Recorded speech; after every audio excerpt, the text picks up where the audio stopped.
हाय everyone, good morning. आ जाइए भाई, फटाफट से स्टार्ट करते हैं आज की class. Yes, we are live.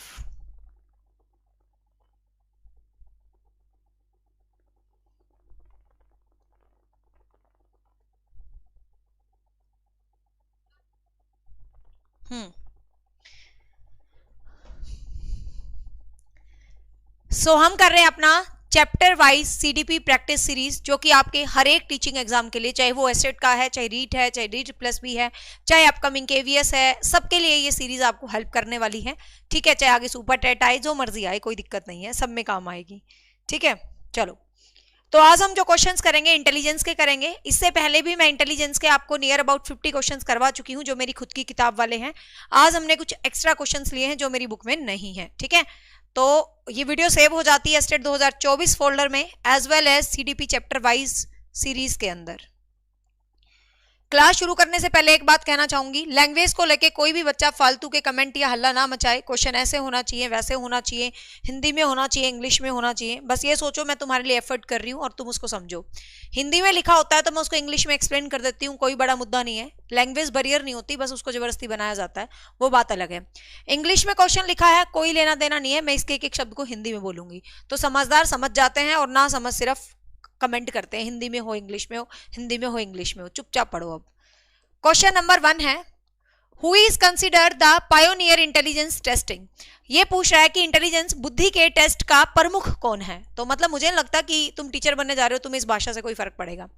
तो कौन है भाई प्रमुख, आपको बताना है। जीन प्याजे है, अल्फ्रेड बीने है, चार्ल्स स्पीयरमैन है, या हार्वर्ड गार्डनर है। तो आपको बताना है कौन है प्रमुख। तो जहां भी इंटेलिजेंस के अंदर पायोनियर की बात आए, प्रमुख की बात आए, चाहे वो बुद्धि के मापन के टेस्ट हैं, चाहे बुद्धि का सूत्र देने की बात आए, सूत्र तो खैर सर ने दिया था, मतलब बुद्धि में कोई भी पहला काम आया है, कोई भी पहला फैक्टर दे रहा है, कुछ भी दे रहा है, तो सीधा उठा के लिख देना भाई कौन, अल्फ्रेड बीने। ठीक है, सीधा उठा के आपको आंसर कर देना है क्या भाई, अल्फ्रेड बीने जो है आपका क्या रहेगा भाई, आंसर रहेगा डायरेक्ट। नेक्स्ट क्वेश्चन है, what does the IQ stand for. IQ का मतलब क्या होता है, इंटेलिजेंट क्वोशेंट। तो ये फुल फॉर्म है, कई बार ऐसे क्वेश्चंस आ जाते हैं। तो IQ का मतलब ही क्या होता है, तो IQ का हिंदी में बोलते हैं बुद्धि लब्धि। ठीक है, बुद्धि लब्धि। तो IQ का मतलब होता है इंटेलिजेंट क्वोशेंट, याद रखेंगे। ठीक है, बुद्धि लब्धि, परफेक्ट हिंदी में इसको लिखेंगे।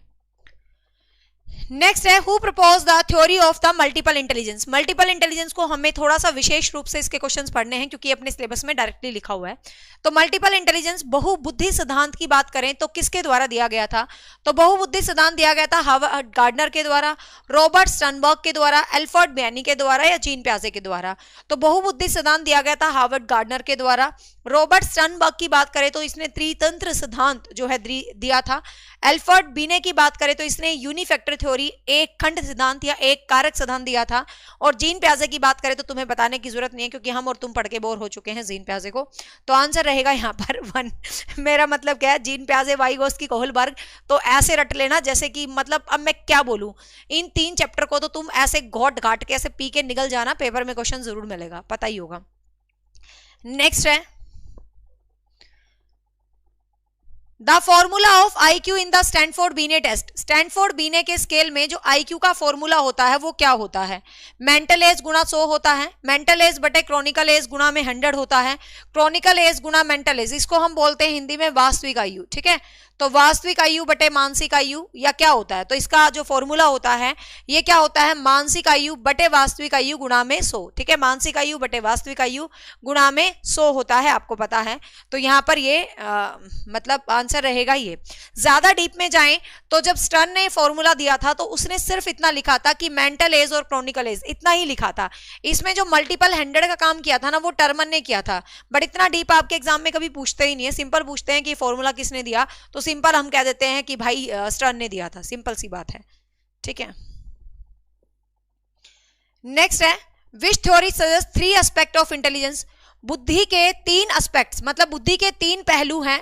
कौन से 3 पहलू हैं, एस्टेट 2023 पीजीटी का क्वेश्चन है ये, सेम टू सेम।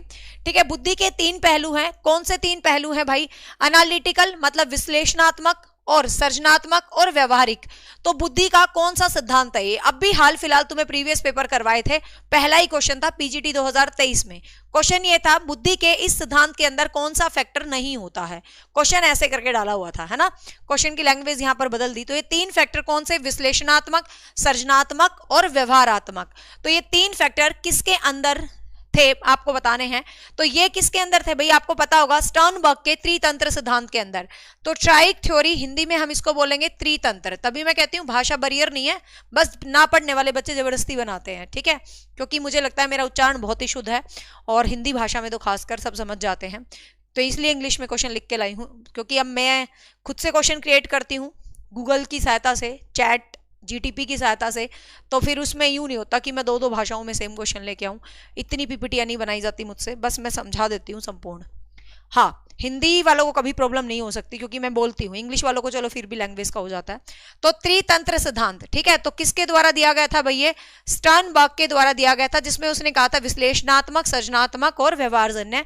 तो याद रखना, ये क्वेश्चन बहुत बार आता है। मल्टीपल इंटेलिजेंस तुम्हें याद हो चुका, हार्वर्ड गार्डनर। जी फैक्टर थ्योरी की बात करें तो जनरल फैक्टर थ्योरी, ये आपकी जीएस फैक्टर थी पूरी, खाली जी नहीं था, जीएस फैक्टर था, जो कि आपकी स्पीयरमैन के द्वारा दी गई थी। हाँ, जी फैक्टर को शॉर्टकट आप ग्रुप फैक्टर भी कह सकते हैं, इसने लॉन्ग कट नहीं लिखा है भाई। देखो, जी फैक्टर जनरल फैक्टर भी है, जी फैक्टर ग्रुप फैक्टर भी है। अब हमें नहीं पता यहां पर कौन सा है, वो हिंदी वर्जन में दोनों भाषा लिखेगा, इसलिए मैं तुम्हें दोनों बता रही हूं। जी फैक्टर आपका ग्रुप फैक्टर भी हो सकता है, हिंदी में देख लेना क्या लिखा है। समूह कारक लिखा है तो ये थ्रस्टन ने दिया है, सीधी सी बात है, ठीक है। समूह कारक लिखा है तो ये थ्रस्टन ने दिया है।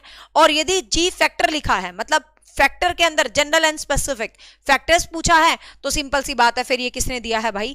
यहां पर थ्योरी पूछी है तो ये सिंपल सी बात है, फैक्टर नहीं पूछा है, थ्योरी पूछी है। तो ये ग्रुप फैक्टर थ्योरी है, ये थ्रस्टन की आ जाएगी। 7 PM में दी थी, प्राइमरी मेंटल एबिलिटीज दी थी। इमोशनल इंटेलिजेंस थ्योरी आपको पता है डेनियल गोलमैन के द्वारा दी गई थी। नेक्स्ट है, हाँ देखो आ गया ना क्वेश्चन का डिफरेंस जो मैं समझा रही थी। Who propose the concept of general intelligence, ये है जनरल बुद्धि, मतलब जी फैक्टर किसने दिया? तो यहां पर आंसर बन जाएगा स्पीयरमैन। वहां पर जी थ्योरी लिखा था। चीजों का ना समझना सीखो, कभी भी शॉर्टकट में भी चीजें लिखी हैं तो जस्ट ट्राई टू अंडरस्टैंड। यहां पर जी फैक्टर थ्योरी लिखा था, मतलब सिद्धांत लिखा है। तो सिद्धांत लिखा है तो इसका मतलब ये ग्रुप कारक ही सिद्धांत है जो थ्रस्टन के द्वारा दिया गया है, जिसके अंदर 7 PM की बात की गई है। सिंपल बात है। और यहां पर इसने लिख दिया भाई जनरल इंटेलिजेंस, तो सिंपल है, ये जी फैक्टर की बात कर रहा है। तो ये आपको पता है GX factor, general and specific factor किसके द्वारा दिया गया है भाई? स्पीयरमैन के द्वारा दिया गया है। वो कहता है जनरल वो चीज होता है जो आपके अंदर बाय बर्थ होती है, जो जन्म से एबिलिटीज होती हैं, वो आपका जनरल फैक्टर होता है। और जो स्पेसिफिक एबिलिटीज होती है, जो आप वातावरण में आके एक्वायर करते हो, जो अर्जित करते हो, ठीक है।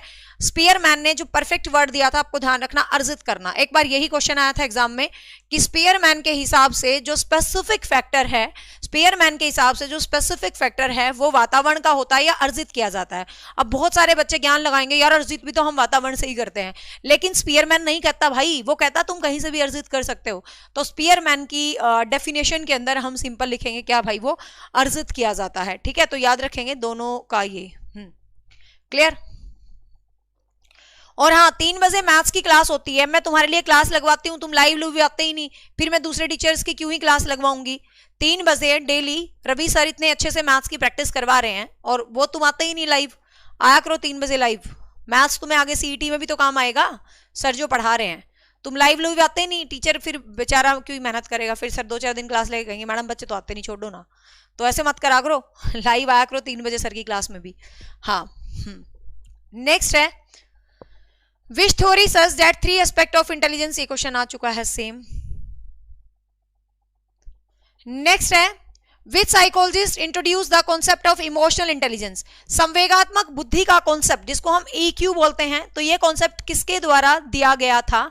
तो किसके द्वारा दिया गया है भाई? संवेगात्मक बुद्धि। मैंने तुम्हें बताया था संवेग इंसान को गोल गोल घुमाते हैं, ठीक है। संवेग इंसान को क्या करते हैं? गोल गोल घुमाते हैं, क्योंकि हम जिंदगी में इमोशन से बंधे हुए हैं, इमोशन से ही तो गोल गोल घूमते रहते हैं। हाय बच्चों का पेपर है पढ़ा दो, यार किसी दिन लगता है क्लास ना लो ना, यार बालक वेट कर रहे होंगे पढ़ाई देती हूँ। तो ये हम इमोशन से बंधे होते हैं, गोल गोल घूमते रहते हैं हम। तो फिर डेनियल गोलमैन, तो आपको पता है डेनियल गोलमैन ने इमोशनल इंटेलिजेंस की बात की थी, आपको ध्यान रखना है, ठीक है। जॉन मेयर और पीटर स्लोबे ने सबसे पहले इस बुद्धि को इंट्रोड्यूस किया था। किसने भाई? जॉन मेयर एंड पीटर स्लोबे ने। लेकिन सही मायने में जो माना जाता है वो है आपका डेनियल गोलमैन। नेक्स्ट है what is the purpose of intelligence test. बुद्धि के जो मापन होते हैं, जो टेस्ट होते हैं, उनका क्या उद्देश्य होता है, मतलब बुद्धि के जो टेस्ट होते हैं उसका क्या उद्देश्य होता है आपको बताना है। टू मेजर फिजिकल एबिलिटीज, उसका मतलब होता है कि आपकी शारीरिक क्षमताएं मापना है, कि आपके अंदर क्या शारीरिक क्षमता है वो मापना है। टू एक्सेस मेंटल एप्टीट्यूड, आपकी जो मानसिक गतिविधियां हैं मतलब सोच है उसको मापना है। टू इवेलुएट इमोशनल स्टेट, आपका इमोशन स्टेट को मापना है। नन ऑफ द अबो, तो सिंपल सी बात है, आपके जो मेंटल एप्टीट्यूड हैं उसको ही चेक किया जाता है। किससे भाई? इमोशनल इंटेलिजेंस से। तो आंसर रहेगा बी। यस, शाबाश।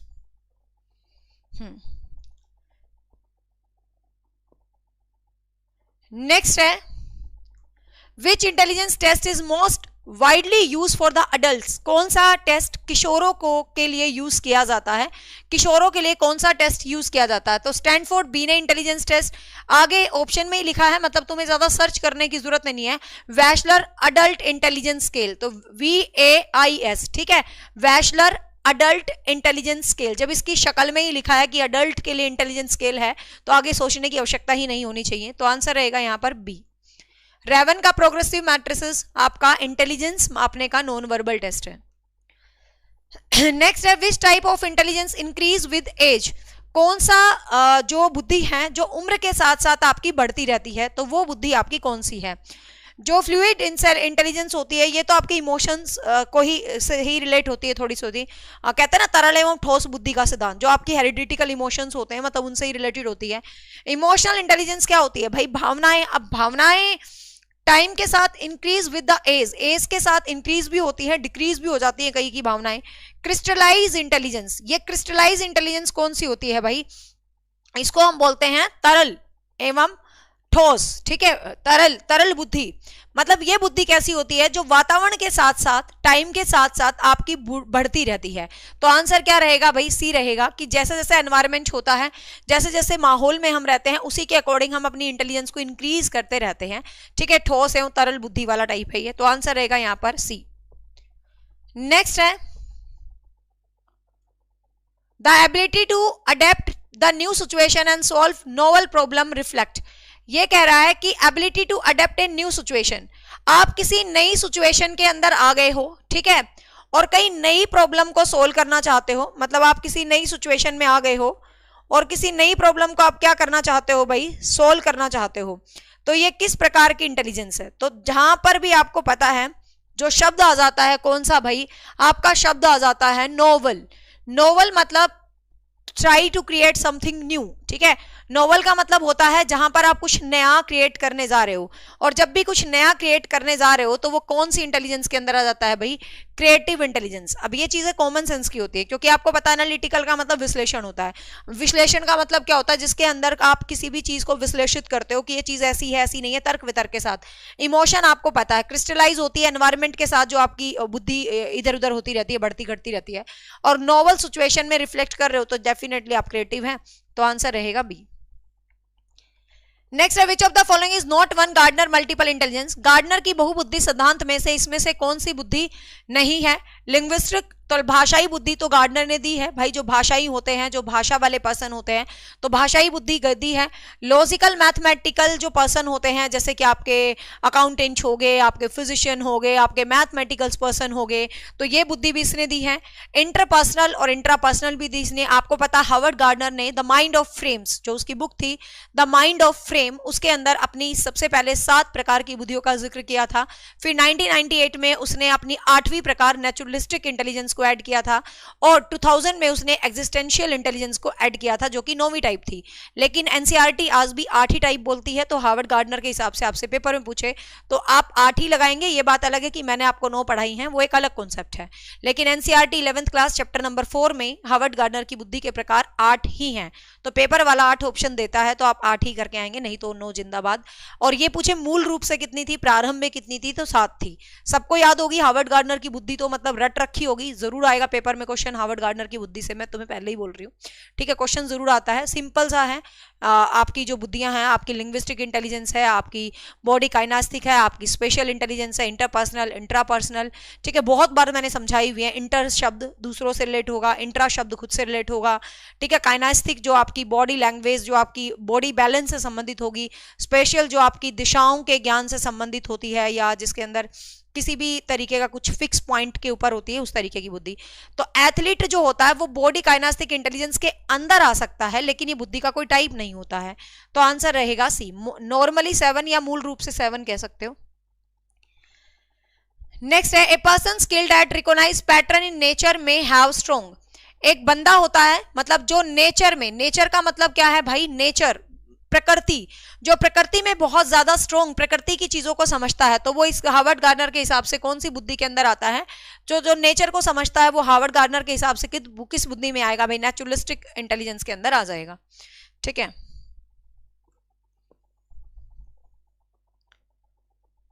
नेक्स्ट है, culture bias in intelligence testing refer to.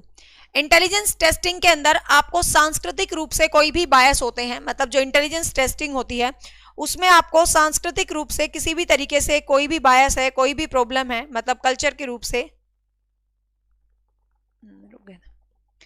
हाँ, कल्चर के रूप से, सांस्कृतिक रूप से आपको कोई भी प्रॉब्लम है, तो the culture bias in intelligence testing refer. तो इंटेलिजेंस के टेस्टिंग में जो संस्कृति से संबंधित आपके पॉइंट्स होते हैं वो किस चीज को दिखाते हैं? The use of culture specific items, संस्कृति से संबंधित आपके चीजों को दिखाते हैं। Error in test scoring, error in test scoring का तो कोई मतलब नहीं है। Variations in testing conditions, test की कंडीशन विभिन्न प्रकार की होती है वो दिखाते हैं, या ऑल ऑफ द अबोव।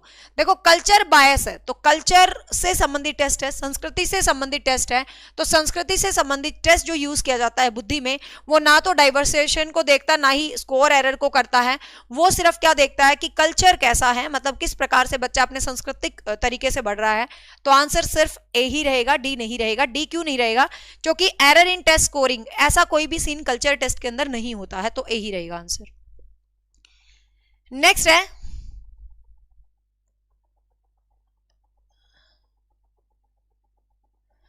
है, which intelligence theories propose the primary mental abilities. Primary mental abilities PMA, जिनकी संख्या है 7, एस्टेट 2019 का क्वेश्चन है, लेवल टीजीटी। और हाँ, एक चीज और मैं तुम्हें यही बता रही हूँ कि जितने भी मैं प्रैक्टिस में तुम्हारे लिए क्वेश्चन लेके आती हूँ, कोई भी क्वेश्चन ऐसा नहीं होता कि मैं जनरल ले आती हूँ, सारे क्वेश्चंस वही होते हैं जो डिफरेंट स्टेट के एग्जाम्स में आए होते हैं। मैं उन्हीं क्वेश्चंस को पिक करती हूँ, क्योंकि मुझे लगता है कि जो पेपर में आए वो सबसे अच्छे लेवल के क्वेश्चन हो सकते हैं। लेकिन ये बात अलग है कि अब हम सीडीपी को इतना पढ़ और पढ़ा चुके हैं कि भगवान की कसम कितने भी क्वेश्चन ढूंढने की कोशिश कर लूँ मुश्किल ही नहीं लगते हैं। मतलब ऐसा लगता है कि सीडीपी हम सच में बहुत पढ़ चुके हैं और पढ़ा चुके हैं। शायद आप लोगों का भी ऐसा लेवल हो गया होगा। पहले क्वेश्चन लाते थे ना, ऐसा लगता था यार क्वेश्चन बड़े मुश्किल से हैं, लेकिन अब कैसे भी क्वेश्चन ढूंढ के ले आओ, मतलब ऐसा लगता है यार सारे क्वेश्चन आसान आसान ही है ना, क्योंकि वही लेसन्स के अंदर से क्वेश्चंस बने होते हैं और ये प्रीवियस पेपर्स के होते हैं सारे। तो आपको पता है पीएम में किसने दी थी भाई? आपके हार्वर्ड गार्डनर ने दी थी, सॉरी थ्रस्टन ने दी थी, ठीक है। तो किसने दी थी भाई? थ्रस्टन ने दी थी, आपको ध्यान रखना है। नेक्स्ट है, who developed the first intelligence test in 1905। बुद्धि में पहला काम कौन कर रहा है भाई? बुद्धि में पहला काम आपका कौन कर रहा है? बीने कर रहा है। चक्कर में पढ़ने की जरूरत नहीं है, बीने भैया को ढूंढ लो, एल्फर्ड बीने, ठीक है। तो एल्फर्ड बीने बुद्धि में, एंड आपका साइमन बीने साइमन परीक्षण बुद्धि मापने का पहला टेस्ट है, ठीक है। तो बुद्धि का पहला टेस्ट यही करता है, ज्यादा चक्कर में पढ़ने की जरूरत ही नहीं है। नेक्स्ट है, छात्रा की संवेगात्मक बुद्धि विकसित करता है। मतलब कोई भी छात्रा है उसकी जो इमोशन इंटेलिजेंस है वो किससे विकसित होती है भाई? वो प्रत्यक्ष दृष्टिकोण से होती है। मतलब उसके आंखों के सामने जो कुछ चीजें होती है उससे उसकी मतलब बुद्धि जो है होती है। संप्रेषणीयता, मतलब उसकी कम्युनिकेशन से उसकी इंटेलिजेंस बढ़ती है। मानवतावादी ह्यूमनिज्म जो दृष्टिकोण होता है उससे उसकी इमोशनल इंटेलिजेंस बढ़ती है, या डिडक्टिव या इंडक्टिव दृष्टिकोण से बढ़ती है। तो आपको पता भाई इमोशनल इंटेलिजेंस तभी बढ़ेगी जब आपके अंदर ह्यूमनिटी होगी। आपके अंदर ह्यूमनिटी ही नहीं है तो आपके अंदर कुछ भी नहीं है। मैं हमेशा एक चीज कहती हूँ कि किसी बंदे को लगता है कि मैं बहुत होशियार हूं, लेकिन उसके अंदर इंटेलिजेंस क्वेश्चन तो बहुत ज्यादा है, बट उसके अंदर इमोशनल क्वेश्चन नहीं है, तो वो जीवन में ज्यादा कामयाब होने वाला नहीं है। ये फैक्ट है। एक बार आप कामयाब हो जाओगे, लेकिन if you are emotionless in your life, आपको बच्चों को लेके, स्टूडेंट्स को लेके, किसी को लेके इमोशंस ही नहीं है, तो आप फिर लाइफ टाइम अच्छा स्टैंड नहीं कर सकते। धीरे धीरे आगे बढ़ो, बढ़ जाओगे, कोई चक्कर नहीं है, लेकिन इमोशनली कनेक्ट होके ही बढ़ना चाहिए। ये नहीं है कि अरे मुझे क्या है, जो होगा देखा जाएगा, मुझे क्या है। तो कभी भी आप टीचर बनो, हमेशा अपने बच्चों के हित के लिए काम करना, क्योंकि कितना भी आप इंटेलिजेंट हो, आपके अंदर इमोशंस नहीं है तो आप जिंदगी के हर फील्ड में पसंद नहीं किए जाओगे। This is the biggest fact. ये मत सोचना कि मैं बहुत होशियार हूं, खाली होशियार होना मैटर नहीं करता। डेनियल गोलमैन ने कहा था 21वीं सदी महिलाओं की शताब्दी होगी, और आज लगभग लगभग ऐसा होने जा रहा है, क्योंकि महिलाओं में इमोशनल इंटेलिजेंस ज्यादा होती है, और जिसके अंदर इमोशनल इंटेलिजेंस ज्यादा होती है वो जीवन के हर फील्ड में आगे बढ़ जाती हैं, सिवाय ये दिमाग के तरीके से। तो इमोशनल होना चाहिए, लेकिन ओवर इमोशनल नहीं होना चाहिए, ठीक है। ज्यादा लोग है ना इमोशनल होने का फायदा भी उठाते हैं। मेरा तो पर्सनल एक्सपीरियंस रहा है, मैं थोड़ी थोड़ी स्ट्रिक्ट बनने की कोशिश कर रही हूँ, बट मैं हो नहीं पाती हूँ। बट मैंने ये चीज देखी है, आप जितना ज्यादा ओवर कनेक्ट फील करते हो तो लोग फायदा बहुत उठाते हैं। तो थोड़ा स्ट्रॉन्ग भी होना चाहिए, मतलब मेरी पर्सनल राय है, डोंट बी इमोशनल। मतलब इमोशनल मतलब होने का मतलब ये नहीं है कि हर चीज पे रोने पीटने लग जाओ, this is not emotional. Emotional होने का मतलब क्या है, आपके अंदर सेल्फ अवेयरनेस हो, सेल्फ जागरूकता हो, एम्पैथी हो, अंडरस्टैंडिंग हो, बहुत सारी चीजें पढ़ा रखी है मैंने, शॉर्ट सेक्शन में भी जाके देख लेना, ठीक है ना। कहीं सोचो इमोशनल इंटेलिजेंस का मतलब यही है कि हाँ मैं रोने लगी, वो नहीं होता। आपके अंदर अपनी अवेयरनेस होनी चाहिए, जागरूकता होना चाहिए, सेल्फ कंट्रोल होना चाहिए, दूसरों की फीलिंग्स को समझना आना चाहिए, बहुत सारी बातें होती हैं उसके अंदर, खाली ये नहीं होता आंसू टपकाना इमोशनल इंटेलिजेंस, ठीक है। और स्ट्रॉन्ग भी होना चाहिए साथ साथ। आपको यहाँ पर कुछ टाइप गिवन है, आपको यहाँ पर टाइप को मैच करना है कि कौन सी टाइप यहाँ पर सही है, आपको बताना है, ठीक है। हाँ, ज्यादा इमोशनल वालों को तो लोग पागल भी समझते हैं, तो मेरा मतलब समझ गए ना, be emotional, don't be over emotional, be strong also. Social intelligence connect करना है कि आप में क्या होता है, इमोशनल इंटेलिजेंस में आपको क्या होता है, और मल्टीपल इंटेलिजेंस के अंदर क्या होता है। तो यहाँ पर आपको मैच करवाने की बातें यहाँ पर दे रखी हैं, तीन ही ऑप्शन है, तीन ऑप्शंस को मैच कर देते हैं। देखो इमोशनल इंटेलिजेंस तो देखते ही शक्ल से ही पता चल रहा है, भाई मेरे को तेरे दुख में बहुत दुख है, तो इम्पैथी, तो इसको मैच कर दो सी को सेकंड से, ठीक है। सी को कर दिया सेकंड से मैच, आगे मैंने इसके ऑप्शन स्कैन नहीं करे, यही समझा दूंगी, ठीक है। मल्टीपल इंटेलिजेंस होती है जब आप आर्टिकुलेट लिंग्विस्टिक इमेजेस, अलग अलग चीजें से अलग अलग इमेजेस को आर्टिकुलेट कर सकते हो, तो ये ठीक है। सोशल इंटेलिजेंस का मतलब क्या है, भाई आप एक सोशल प्राणी है, आप कुछ भी मैनेज कर सकते हो जीवन में, आप क्लासरूम को बहुत अच्छा से मैनेज कर सकते हो, तो ये आपस में क्या हो गए भाई, मैच हो गए। नेक्स्ट है हार्वर्ड गार्डनर के क्वेश्चन, मैंने थोड़े से स्पेशल लिए हैं क्योंकि अपने पेपर में स्पेशल डला हुआ है ऑप्शन में, और हर बार क्वेश्चन आता है इससे, मतलब कोई ऐसा पेपर मैंने देखा नहीं जहां क्वेश्चन ना आता हो, ठीक है। ठीक है। जीविका रीट का ऑफिशियल सिलेबस आपके नोटिफिकेशन में कहां दे रखा था, टॉपिक वाइज सिलेबस, बाकी मैं चेक कर लूंगी। हाँ देखिएगा, इन Harvard gardener theory of intelligence the ability of manipulate both body and object in refer, कि भाई आपको बताना हार्वर्ड गार्डनर के सिद्धांत में वो कौन सी थ्योरी है, मतलब वो कौन सा टाइप है जिसमें आप अपना शरीर और अपनी जो शरीर के साथ कोई भी आपका ऑब्जेक्ट है तो आप उन दोनों को नियंत्रण में कर सकते हैं। तो भाई चक्कर में पढ़ने की जरूरत नहीं, जहां शरीर के नियंत्रण की बात आ गई ना वहां लगा लेना बॉडी काइनेस्टिक इंटेलिजेंस, ठीक है, शारीरिक गतिक बुद्धि, ठीक है, इंग्लिश हिंदी में बोलेंगे शारीरिक गतिक बुद्धि, तो यहाँ पर आपकी शारीरिक गतिक बुद्धि आ गई। लॉजिक मैथमेटिकल के अंदर आपको मैथ से संबंधित ज्ञान से संबंधित साइंटिफिक अकाउंटेंट वाले टाइप के। इंटरपर्सनल और इंट्रापर्सनल गलत मत कर देना, बहुत बार मैं तुम्हें समझा चुकी हूं, हिंदी में कुछ भी लिख देते हैं, अंतर्वैयक्तिक अंतरावैयक्तिक, पता नहीं यार कंफ्यूज हो जाते हैं, इंग्लिश में ध्यान रख लेना, एक होगा इंट्रापर्सनल और एक होगा इंटर, बस। इंट्रा ये ऐसे याद करना, इंट्रा आपके अंदर का, बस, तो इसके अंदर आपकी व्यक्तिगत होती है, ये खुद से संबंधित होती है, और इंटर का मतलब inter district school, inter district college competition, ठीक है।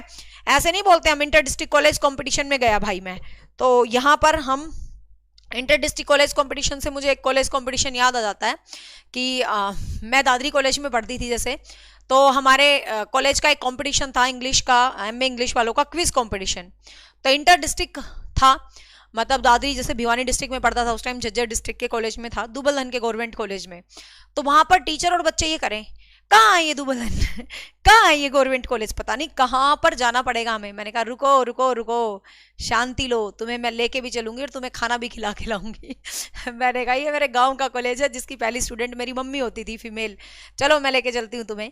तो वो हमारा इंटर डिस्ट्रिक्ट कॉलेज कॉम्पिटिशन था, मतलब बहुत ज़्यादा अच्छी वाइब्स मुझे आई कि हम अपने गांव के कॉलेज में गए थे और हम जीत के आए थे।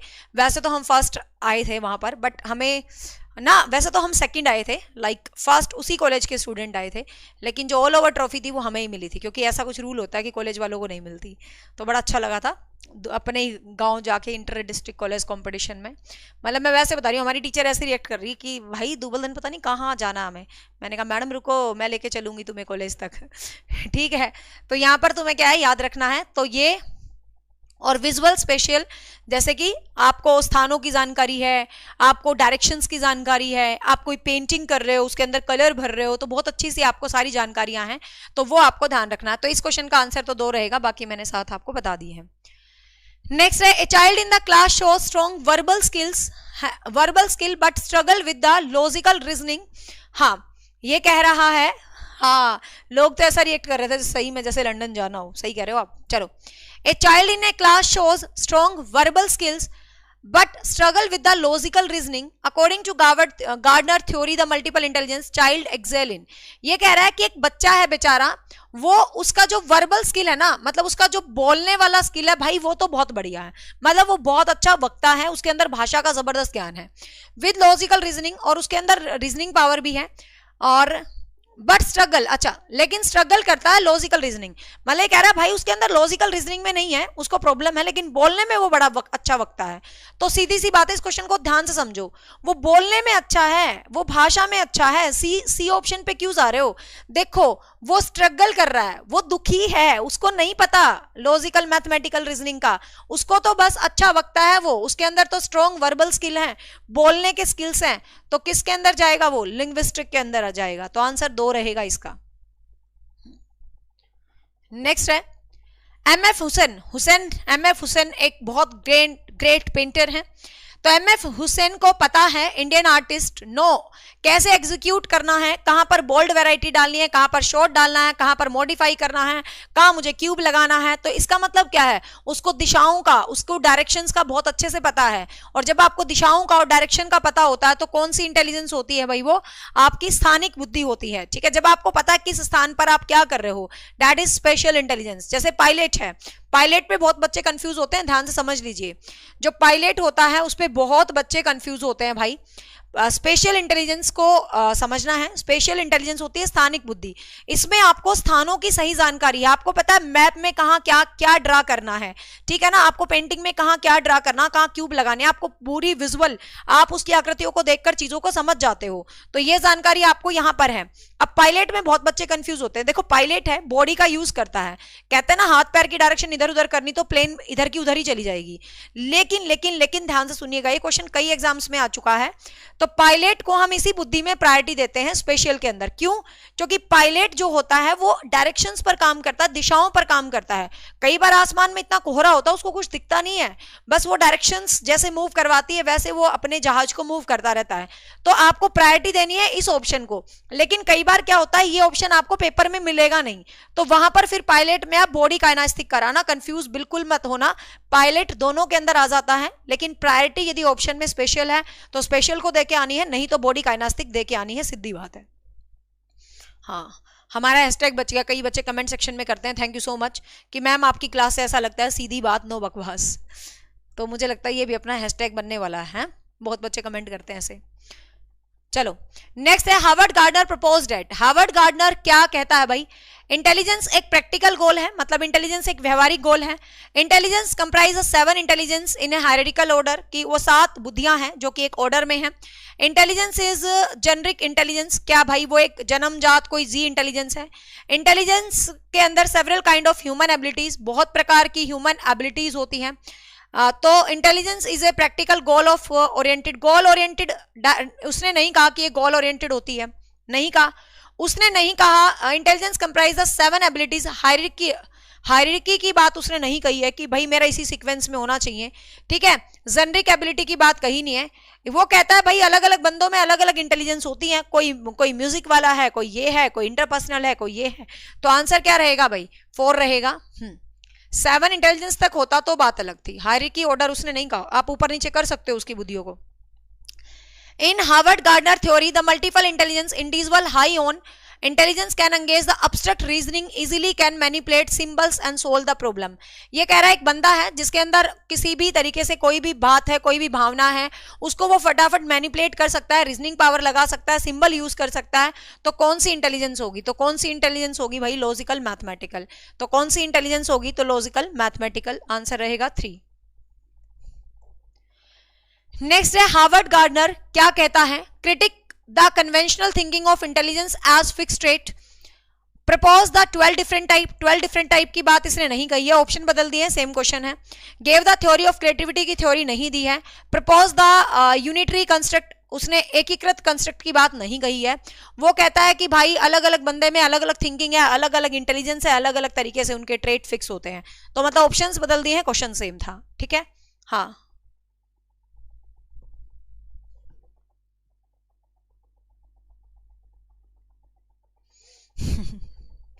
लेकिन हल्का मुझे बात भी वही बतानी होती है जो टॉपिक से संबंधित होती है। मैं बिना टॉपिक कोई भी बात नहीं बताती हूँ। किसी टॉपिक से रिलेटेड कोई बात होती है तो बस वही ब्रेक होता है क्लास में, और वो बात यदि उस टॉपिक के ऑप्शन से रिलेटेड होती है तो मैं जरूर बताती हूँ, क्योंकि साइकोलॉजी कहती है बच्चों को गैर परंपरागत उदाहरण जरूर देना चाहिए ताकि वो अच्छा याद कर सके। नेक्स्ट है which of the following is correctly matched pair of the type of intelligence and state possibility as per theory of Howard Gardner. ये क्या कह रहा है भाई कि भाई मैंने बुद्धि के कुछ प्रकार यहां पर दिए हैं और उस प्रकार का एक उदाहरण दिया है। ज्यादा चक्कर में पढ़ने की जरूरत नहीं, एंड स्टेट पॉसिबिलिटी मतलब उस प्रकार का एक उदाहरण दिया है। तो आपको बताना है भाई कौन सा pair of type intelligence which of following is correct. तो आपको बताना है कि कौन सा उदाहरण मैंने करेक्ट दिया है, बस सिंपल सी बात यह है।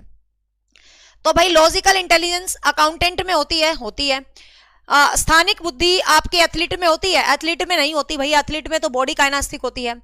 और लिंग्विस्टिक इंटेलिजेंस के अंदर नेविगेटर होता है दिशाओं के ज्ञान वाला, तो इसके अंदर तो स्पेशली होती है जो दिशाओं का ज्ञान वाला होता है।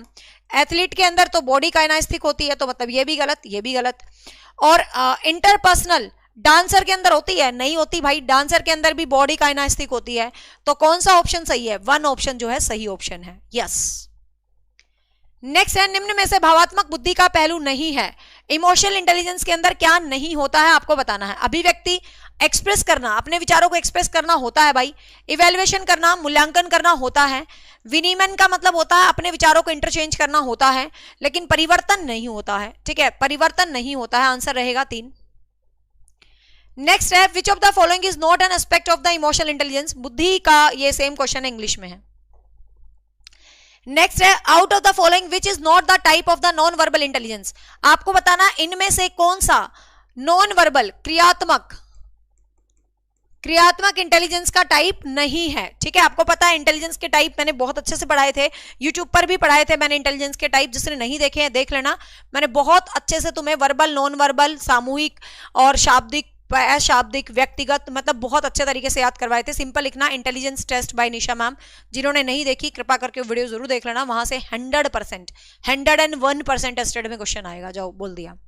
ठीक है, आर्मी बीटा टेस्ट। तो ये कह रहा है कि कौन सा टेस्ट मैं ऐसे ही नहीं बोलती, जो मैं बोलती हूँ ना तुम्हें एस्टेड में मिलेगा, तो मतलब तुम्हें मिलेगा, पेपर में जाके देख लेना पक्का। चलो, बुद्धि में से या तो बुद्धि के टेस्ट मतलब ये, या हार्वर्ड गार्डनर में से क्वेश्चन है बस। बाकी बुद्धि में से तो पीआरटी लेवल पे मिल सकता है, पीजीटी पे। तो नॉन वर्बल टेस्ट कौन सा नहीं है? तो इधर आपके वर्बल है, इधर नॉन वर्बल है। Army alpha, army beta non verbal है। ठीक है, शिकागो परीक्षण नॉन वर्बल है। Raven progressive matrices non verbal है। Army alpha test, army alpha क्या है भाई? आपका बुद्धि का वर्बल टेस्ट है। तो आंसर क्या रहेगा यहां पर? ये रहेगा जो पीजीटी साइकोलॉजी वाले हैं 60 नंबर वाले, ध्यान से सुनिएगा। मेरा जो 60 नंबर का मेन सब्जेक्ट होता है वो मेरा इंग्लिश है, आपको पता है। साइकोलॉजी सिर्फ मेरा पैशन है, I just mad about psychology. लेकिन जो 60 नंबर वाला सब्जेक्ट होता है वो मैं नहीं पढ़ाती हूँ, वो मैं इंग्लिश पढ़ाती हूँ। मेरा मेन बैच इंग्लिश लिटरेचर वाला है। तो जो बच्चे साइकोलॉजी वाले हैं 60 नंबर वाले, ध्यान से सुनो, आपका जो 60 नंबर का पेपर है एक बार आप अकेडमी पर शेयर कर देना, ठीक है, पीडीएफ उसकी मैं देख लूंगी।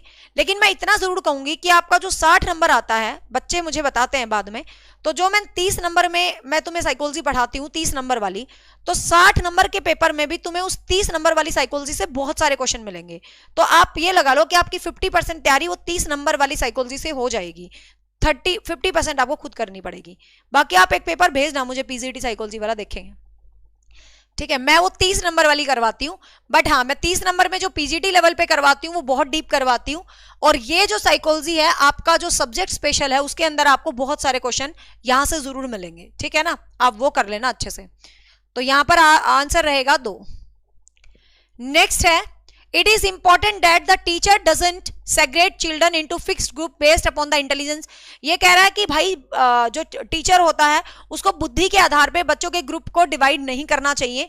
तो क्यों नहीं करना चाहिए, ठीक है, क्यों नहीं करना चाहिए? क्योंकि ये इनकन्वीनियंट है, क्योंकि इससे टीचर बेचारा दुखी हो जाता है और या इससे स्कूल में प्रॉब्लम होती है। It doesn't allow children to complete among themselves across the group. भाई ये अलाउ नहीं करना चाहिए। The concept of IQ is not stable and it is also lead to the labeling the child। तो simple सी बात है भैया, आपको ऐसे नहीं करना चाहिए, बुद्धि के आधार पे नहीं बांटना चाहिए, ओए नलायक, ओए होशियार, तू ज्यादा होशियार, ऐसे नहीं करना चाहिए भाई। ऐसे करोगे तो तुम क्या कर रहे हो, क्लास को लेबल कर रहे हो, एंड ये दिस इज क्वाइट रॉन्ग है, ये बहुत ज्यादा गलत है, ठीक है। तो आंसर यहाँ पर रहेगा 4। मुझे भी साइकोलॉजी पसंद है, मेरी पहचान यही है, ठीक है। तो ये बात अलग है कि मेरी जिंदगी में पढ़ाई में कभी साइकोलॉजी सब्जेक्ट नहीं रहा, बस कंपटीशन लाइन में आके 2014 से पढ़ाना शुरू किया है, तब साइकोलॉजी से प्यार हो गया। लेकिन साइकोलॉजी की स्टूडेंट नहीं रही मैं कभी भी, लाइक जैसे मास्टर्स, एमए, बीएड ऐसा कुछ नहीं करा इससे, ठीक है। तो यहाँ पर आंसर रहेगा भाई आपको 4। आपको कभी भी बच्चे को लेबल नहीं करना क्लास में। हम जब टीचर होते हैं भाई, कई बार स्कूलों में ऐसा हो जाता है, कोई बच्चा बेचारा बड़ा अच्छा काम करता है तो ऑटोमेटिक हमें प्यार आता है, इसमें कोई डाउट नहीं है कि भाई एक बच्चा है, हमेशा जैसे मैं स्कूल में पढ़ाती थी, मैंने हमेशा 10th और 12th को ही पढ़ाया है, जब भी पढ़ाया है, तो भाई कुछ बच्चे होते हैं जो सच में हम ऐसे बोल देते हैं साइकोलॉजी में कि टीचर के फेवरेट नहीं होने चाहिए। ये बात है कि हम उनको एक्सप्रेस नहीं करवाती, मैं अपना पर्सनल बता रही हूँ कि मैंने कभी उनको फील नहीं करवाया कि तुम मेरे फेवरेट हो, लेकिन मैं आपको सच्चाई बता रही हूँ कि हो जाता है ऐसे। जब हम क्लास में होते हैं और कुछ बच्चे बिल्कुल बेस्ट काम करके लाते हैं, उनका राइटिंग इतना अच्छा होता है, इतने वेल मैनर्ड होते हैं, ड्रेसिंग एकदम यूनिफॉर्म बिल्कुल नीट एंड क्लीन होती है, तो इनडायरेक्ट वो बच्चे टीचर के मन में बस ही जाते हैं और हम उनको अपने मन में लेबल कर लेते हैं कि यार ये बालक बहुत बढ़िया है, उसको देखते ही मन खुश हो जाता है। और कुछ बच्चे महा निकम्मे होते हैं क्लास के, मतलब जिनकी शक्ल देखते लगता है यार ये कहाँ से आ गया, इतना निकम्मा बालक है। रियलिटी में ऐसा होता है, लेकिन ध्यान रखना साइकोलॉजी में ऐसा आप कभी नहीं फील करवाओगे, और क्लास के अंदर तो कभी भी एहसास नहीं करवाना। क्लास में तो उस प्यारे बच्चे को भी बेइज्जती कर देना यदि ढंग से काम ना करे, कोई दिक्कत नहीं है, ठीक है। और निकम्मे बच्चे को अप्रिशिएट करना, बेटा तू बहुत बढ़िया है, ठीक है। तो मतलब ध्यान रखना इन सब चीजों का, आप टीचर हो सारे इसलिए बता रही हूँ, ठीक है। आंसर रहेगा 4। जब आपको क्लास में लगे ये बच्चा महा निकम्मा है, कभी कुछ नहीं करता है, ऐसे मेरी क्लास में थे, ये बात है 2009 की, ठीक है। एग्जाम्पल पे एग्जाम्पल मैं जरूर देती हूँ। ये बात है 2009 की। एक स्कूल होता था जिस स्कूल का नाम था डायमंड वैली स्कूल, अचीना ताल, सुना होगा, कोई चरखी दादरी की साइड से होंगे उनको पता होगा। तो 2009 में उस स्कूल में मैंने पढ़ाया था। तो +2 क्लास में 2 बच्चे थे भाई, महानालायक थे, मतलब छिक्के नलायक जिनको बोलते हैं, महानालायक थे। प्रिंसिपल सर बोलते थे इन बच्चों को कोई नहीं सुधार सकता, 8वीं क्लास से मैं इन बच्चों को पढ़ा रहा हूं, इन बच्चों को कोई नहीं सुधार सकता। मैंने कहा ही नहीं बच्चों को सुधारना अब तो। और आप यकीन मानोगे, वो सर, प्रिंसिपल सर तक बोलते थे कि ये बच्चे तो भाई कभी नहीं पढ़ेंगे मैडम, छोड़ दो आप इनको, ये क्वेश्चन नहीं याद करेंगे। कसम से इंग्लिश का लास्ट लेसन, आपको पता ना पहला चैप्टर था 12th क्लास का, द लास्ट लेसन, जिसमें वो टीचर वाला था, आज तक बदला नहीं है शायद इंग्लिश। तो भाई मैंने उन 2 बच्चों से ना, वो कहते थे हमें याद नहीं होता, उनको अप्रिशिएट कर करके तुम तो बहुत अच्छे हो, अंदर से तो मुझे गुस्सा आता था, लेकिन मैं उनको बहुत अप्रिशिएट करती थी। और मैं कहती थी देख सारी दुनिया तुम्हारी बेइज्जती करती है और तुम मतलब ऐसे ही रहोगे क्या, तुम्हारा आखिरी साल है स्कूल में, तुम निकल जाओगे, फिर तुम गाते, फिर वो उस टाइम वो गाना आया था, दे दे पार्टी तू आज मेरी जान, +2 में पास हो गई। वो कहते मैडम हम तो ये गाना खाता रहा बस फेयरवेल पार्टी में। मैंने कहा तुम पढ़ो। आप यकीन नहीं मानोगे, वो दोनों बच्चे, एक दिन ऐसा आ गया था क्लास खत्म होते होते कि उन दोनों बच्चों ने ऐसे type question, can you imagine, ऐसे टाइप क्वेश्चन उन दोनों बच्चों ने सुनाया और मैं उन दोनों बच्चों को प्रिंसिपल सर से मिलवाया, ठीक है। और लास्ट में जब फेयरवेल पार्टी पे टाइटल देने की बात आती है तो उन दोनों माँ निकम्मों ने ही मुझे टाइटल दिया। कहते निशा मैडम को तो हम टाइटल देंगे। मैंने कहा हाँ दो भाई। तो कहने का मतलब बच्चे बुरे नहीं होते, मतलब उनको लेबल नहीं करना चाहिए कि तू ऐसा ही है, तू तो निकम्मा ही रहेगा। आप यदि बच्चों पे एफर्ट करो तो निकम्मे भी अच्छे बन जाते हैं, और ये मेरा रियल एग्जाम्पल है। उनका नाम मुझे ध्यान नहीं आ रहा, डायमंड वैली स्कूल, अचीना ताल, 12th आर्ट के सेक्शन में 2 बच्चे थे, सबसे पीछे बैठते थे। चलो तो आंसर रहेगा 4। क्या पता उनमें से कोई मेरा एक आधा स्टूडेंट हो, अभी मिले हैं 2-4 स्टूडेंट स्कूल के। अब नेक्स्ट है, in the context of theory of multiple intelligence which one of the following intelligence is required N air force pilot. Same वही क्वेश्चन आ गया है, एयरफोर्स पायलट के अंदर कौन सा वो होता है, मतलब आपको बताना है। Intrapersonal linguistic kinaesthetic and intelligence, तो सिंपल मैंने बताया था, स्पेशल यहां पर ऑप्शन में ही नहीं है, तो ऑप्शन में ही नहीं है तो आंसर करेंगे हम सी। ठीक है, अब भी आप में से बहुत मिलते हैं कि मैं 33 साल की हूं, वो सॉरी मैं एक लड़की, आपको पता अभी हमारी जो टीजीटी में सिलेक्शन हुआ है वो 42 साल की नौकरी लगी है। फार्म भरा जब 42 की थी, कहती मैडम मैं हो जाऊंगी, मेरा लास्ट चांस है। वो 43 की हो चुकी है बट उनको ज्वाइनिंग मिल गई है, क्योंकि फॉर्म भरा जब तो वो 42 की थी ना।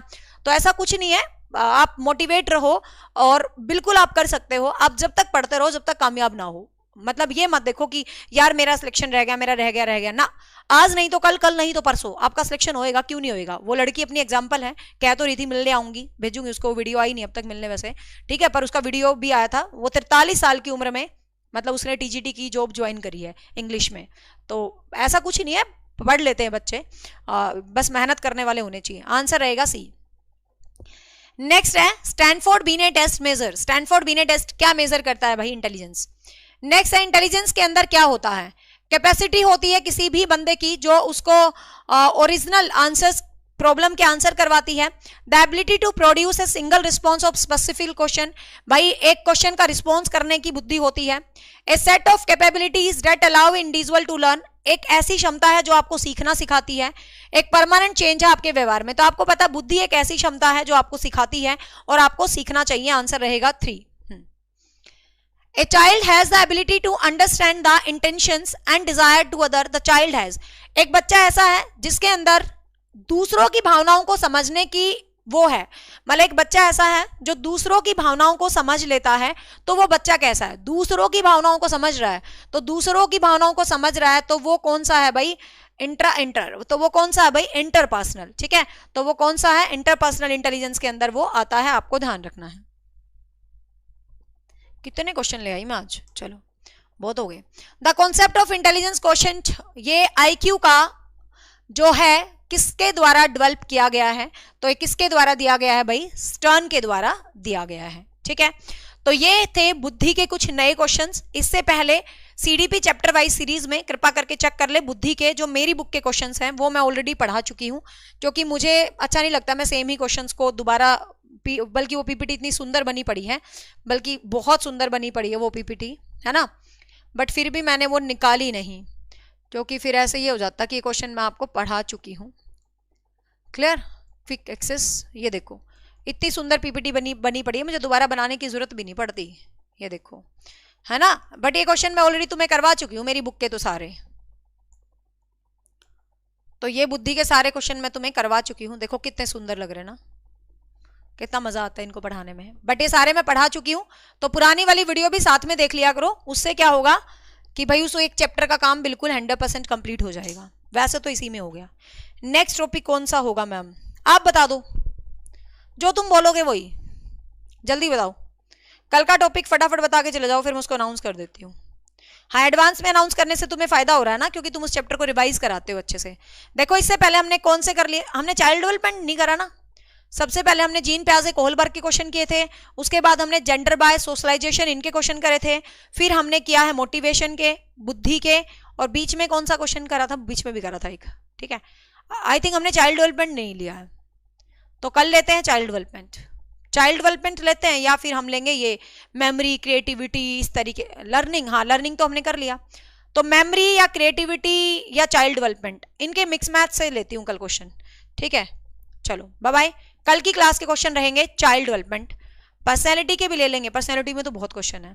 चलो बाय बाय, टेक केयर।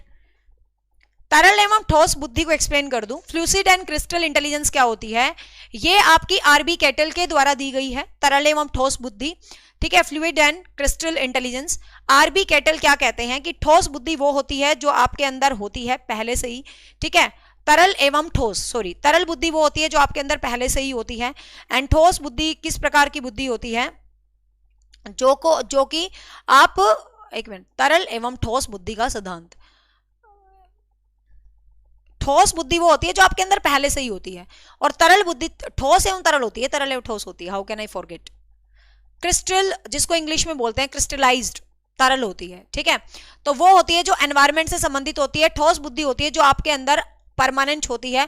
तरल बुद्धि होती है जो आप एनवायरमेंट से साइड बाय साइड चीजें सीखकर चेंज करते रहते हो, ठीक है, ये होती है वो बुद्धि। चलो bye bye, take care, have a nice day, thank you so much.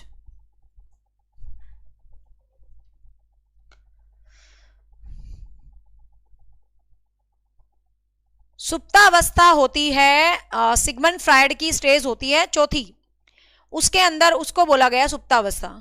Sigmund Freud पढ़ो उसके।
हाय एवरीवन, गुड मॉर्निंग, नमस्कार। आज ये भाई फटाफट से हाजिर हम अपने Monday to Friday CDP psychology chapter wise practice series for all teaching exams. आज ये फटाफट से केवीएस के बारे में आज डिटेल वीडियो बनाऊंगी।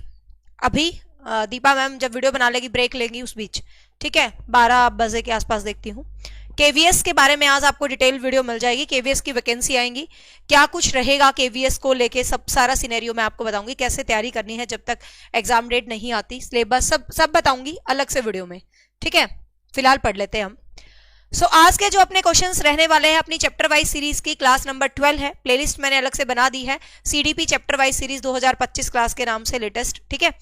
तो आज हम क्लास नंबर 12 डिस्कस करते हैं, जिसके अंदर हम टॉपिक है आरटीई और एनसीएफ, ठीक है। आरटीई और एनसीएफ एस्टेट में भी क्वेश्चन आ जाता है, और बाकी जो एग्जाम से रीट वगैरह उनमें तो कंफर्म है यहाँ से क्वेश्चन आता है। और ये दोनों बहुत ही आसान से हैं, इनमें कोई ज्यादा मुश्किल क्वेश्चंस नहीं बनते हैं। फर्स्ट क्वेश्चन है, under the RT act free and compulsory education is guaranteed for the children of which age. RT act के तहत आपको पता होना चाहिए कि कौन सा आयु वर्ग है जो सुनिश्चित किया गया है कि किस आयु वर्ग के बच्चे हैं जो आरटी एक्ट के तहत पढ़ेंगे। आरटी एनसीएफ के क्वेश्चन वाकई में सब बहुत ही आसान है, लेकिन जब हम चैप्टर वाइज सीरीज कर रहे हैं तो हम डेफिनेटली सारे ही चैप्टर्स करेंगे, चाहे कोई इजी है चाहे कोई मुश्किल है, हम सारे चैप्टर फिनिश करेंगे। तो आपको पता आरटी एक्ट के तहत क्या है भाई, 6 से 14 वर्ष के बच्चों के लिए फ्री एंड कंपलसरी, दोनों वर्ड हैं, आपको याद रखना है, निःशुल्क और अनिवार्य, फ्री और कंपलसरी शिक्षा है।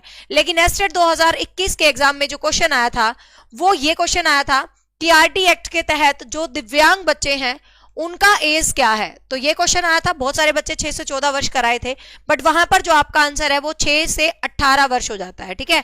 तो वहां पर जो आपका आंसर है वो क्या हो जाता है, 6 से 18 वर्ष हो जाएगा, आपको ध्यान रखना है। क्लियर, ये एस्टेट के अंदर ये क्वेश्चन डाला गया था, सीटेट में यही क्वेश्चन आया था, ठीक है। तो 6 से 18 वर्ष रहेगा। यदि डिसेबल्ड बच्चों के लिए आपका ग्रुप पूछ लेते हैं, जनरल पूछते हैं, तो 6 से 14 वर्ष रहेगा। नेक्स्ट है, under RT what percentage of seats are reserved EWS economic weaker sections. RT act के तहत जो निजी स्कूल है, मतलब जो प्राइवेट स्कूल है, उसके अंदर कमजोर वर्ग जो ईडब्ल्यूएस की शीटें हैं वो कितना परसेंट आरटी ने निर्धारित की हैं, आपको पता होना चाहिए, 15%, 25%, 30% या 50%। तो आपको पता है आरटी कहती है हर स्कूल में 25%, जितनी भी शीटें हैं 25% शीट जो है आपकी इकोनॉमिक वीकर क्लास के बच्चों के लिए होनी चाहिए। बट ऐसा दे दिया जाता है, कई बार नहीं दे दिया जाता, आपको पता है इनका जो पेपर होता है उसके आधार पे। और रियलिटी ये है कि जो सही मायने में इकोनॉमिकल वीकर हैं वो तो बेचारे इन शीट पे जा नहीं पाते, और जो सही में वीकर नहीं है बट जिनकी सिफारिशें चल रही हैं वो पेपर में पास होकर इन शीट पर एडमिशन ले लेते हैं। मेरे सामने बहुत सारे ऐसे लोग हैं, तो आंसर रहेगा यहाँ पर बी। नेक्स्ट है, RT act enacted RT act अधिनियम किस वर्ष लागू हुआ था? तो आपको पता आरटी एक्ट अधिनियम 2009 में आया था। हरियाणा में बात करें तो हरियाणा में 1 अप्रैल 2010, ठीक है, मतलब ये जो पारित हुआ था ये लागू हुआ था 1 अप्रैल, देश में भारत में कह दो, हरियाणा में बेसिकली कह दो 1 अप्रैल 2010 को लागू हुआ था, लेकिन फिर भी इसको आरटी एक्ट 2009 बोलते हैं, क्योंकि इसकी जितनी भी सिफारिशें हैं सभी चीजें हैं वो 2009 में आई थी, आपको ध्यान रखना है। तो आंसर रहेगा बी। नेक्स्ट है, according to NCF which of the following is the key principle of curriculum design? आपको पता है, फटाफट से कमेंट करें। एनसीएफ के हिसाब से 5 मेजर प्रिंसिपल्स है। एनसीएफ ने 5 मुख्य प्रिंसिपल दिए हैं नेशनल करिकुलम फ्रेमवर्क। अब तो 2023 के ऊपर भी बात हो चुकी है, मैं वीडियो बना चुकी हूं, you will get the video on YouTube. NCF 2023 लिखना, आपको नया ज्ञान मिलेगा बहुत सारा, उस वीडियो को जरूर देखना। तो एनसीएफ के अनुसार कौन सा पाठ्यक्रम डिजाइन का मुख्य सिद्धांत है? रोट लर्निंग है, चाइल्ड सेंटर्ड लर्निंग है, कौन सा सिद्धांत डिजाइन का मुख्य सिद्धांत? अच्छा, ये कह रहा है कि आप जो करिकुलम डिजाइन करोगे बच्चों का, जो पाठ्यक्रम डिजाइन करोगे तो किस सिद्धांत के ऊपर करोगे? वो रोड लर्निंग के ऊपर करोगे, ये दूसरा है, ये वो वाला 5 प्रिंसिपल वाला नहीं है। ये कह रहा है कि आप करिकुलम डिजाइन करोगे तो कैसे डिजाइन करोगे? वो रोड लर्निंग पर करोगे, मतलब रट्टाफिकेशन पर करोगे, child centered, teacher centered approach, या one size fit and all, या कुछ ऐसा जो सबके लिए फिट हो जाए। तो कई बच्चे इसके लिए चले जाएंगे कि सबके लिए फिट हो जाए ऐसा करिकुलम डिजाइन करो, लेकिन सबके लिए फिट हो रहा है तो इसका मतलब सीधी सीधी बात है, इनडायरेक्ट वो कौन सी अप्रोच को जो है कर रहा है? चाइल्ड सेंटर्ड अप्रोच को, ठीक है, तो चाइल्ड सेंटर्ड अप्रोच, तो आंसर यहां पर रहेगा बी। नेक्स्ट है, how many themes were identify in the elementary education? प्राथमिक शिक्षा के लिए कितने विषयों की पहचान बनाई गई है? प्राथमिक शिक्षा के लिए कितने विषयों की पहचान जो है बच्चों के लिए बनाई गई है? तो आपको पता, जैसे हिंदी है, इंग्लिश है, आपका ईवीएस है, आपका मैथ्स है, और थोड़ा बहुत बच्चों को ड्राइंग, पेंटिंग, ये जो आसपास के जुड़े हुए कुछ प्रैक्टिकल टाइप के सब्जेक्ट भी बच्चों को पढ़ा देते हैं। तो 5 जो है सब्जेक्ट बेसिकली पीआरटी लेवल पर जो है आपके रहने वाले हैं। 5 सब्जेक्ट जो है पीआरटी लेवल पर बच्चों को रहने वाले हैं। कुछ बेसिक शिक्षा देंगे, हिंदी देंगे, अंग्रेजी देंगे, ईवीएस देंगे, मैथ्स देंगे। नेक्स्ट है, which article of the Indian constitution was amended in according to the RT act? भारतीय संविधान के किस अनुच्छेद में संशोधन करके आरटी अधिनियम को शामिल किया गया? एक हमारे यहाँ लाइट में क्या ही दिक्कत हो रखी है, अब फिर लाइट गई। मैं एक लाइट बंद कर देती हूँ क्योंकि दीपा मैम भी आएगी और वो 3-4 क्लास रिकॉर्ड करके जाएंगी, और लाइट चली गई तो फिर दिक्कत हो जाएगी। एक लाइट बंद कर देती हूँ मैं, पता नहीं क्या ही हाल हो रखा है 2 दिन से हमारे यहाँ लाइट का।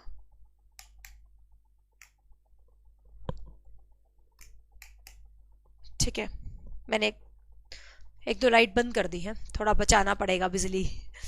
चलो, भारतीय संविधान के किस अनुच्छेद के संशोधन में आरटी अधिनियम को शामिल किया गया है? तो किस आर्टिकल के अंदर आरटीई अधिनियम को शामिल किया गया है? तो सबको पता है आर्टिकल 21 है, टीजीटी स्क्रीनिंग, जो अभी हाल फिलहाल क्वेश्चन पेपर हुआ था टीजीटी स्क्रीनिंग का, उसका पहला ही क्वेश्चन यही था, टीजीटी स्क्रीनिंग इंग्लिश का पहला ही क्वेश्चन था ये।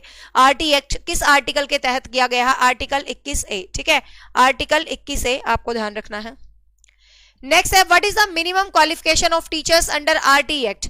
अब इस क्वेश्चन को ध्यान से समझना, एक आपका एनईपी है जो मैंने आपको कल पढ़ाया था, ठीक है, एक आपका आरटी है, हाँ, एक आपका एनईपी है और एक क्या है भाई आपका आरटी है। तो दोनों का डिफरेंस जो है याद रखना। एनईपी के तहत तो इंटीग्रेटेड बीएड इसको बेस माना गया है, एनईपी के तहत इंटीग्रेटेड बीएड को बेस माना गया है, लेकिन आरटी के तहत डिप्लोमा इन एजुकेशन को बेसिक जो है टीचर्स के लिए ट्रेनिंग का एक बेसिक जो है पॉइंट ऑफ व्यू माना गया है। एनसीएफ के तहत जो आरटी है इसके तहत तो डिप्लोमा इन एजुकेशन को माना गया है एक बेसिक टीचर बनने का पॉइंट, और एनईपी के तहत एलिमेंट्री जो बीएड है उसको बेसिक पॉइंट माना गया है, आपको ध्यान रखना इस पॉइंट का। नेक्स्ट है, which body monitors the implementation of the RT? RT का जो भी कार्यान्वयन होता है तो कौन सा बॉडी है उसको निगरानी रखता है? तो कौन सी बॉडी है जो उसकी निगरानी रखता है? तो एनसीईआरटी तो आपको पता है किताबों पर काम करती है, ठीक है। एनसीपीआर ये है national council protection of child rights, ठीक है, national council protection of child right. और एनटीसीई ये आपका नेशनल काउंसिल टीचर एजुकेशन है, सीबीएसई आपको पता ही है।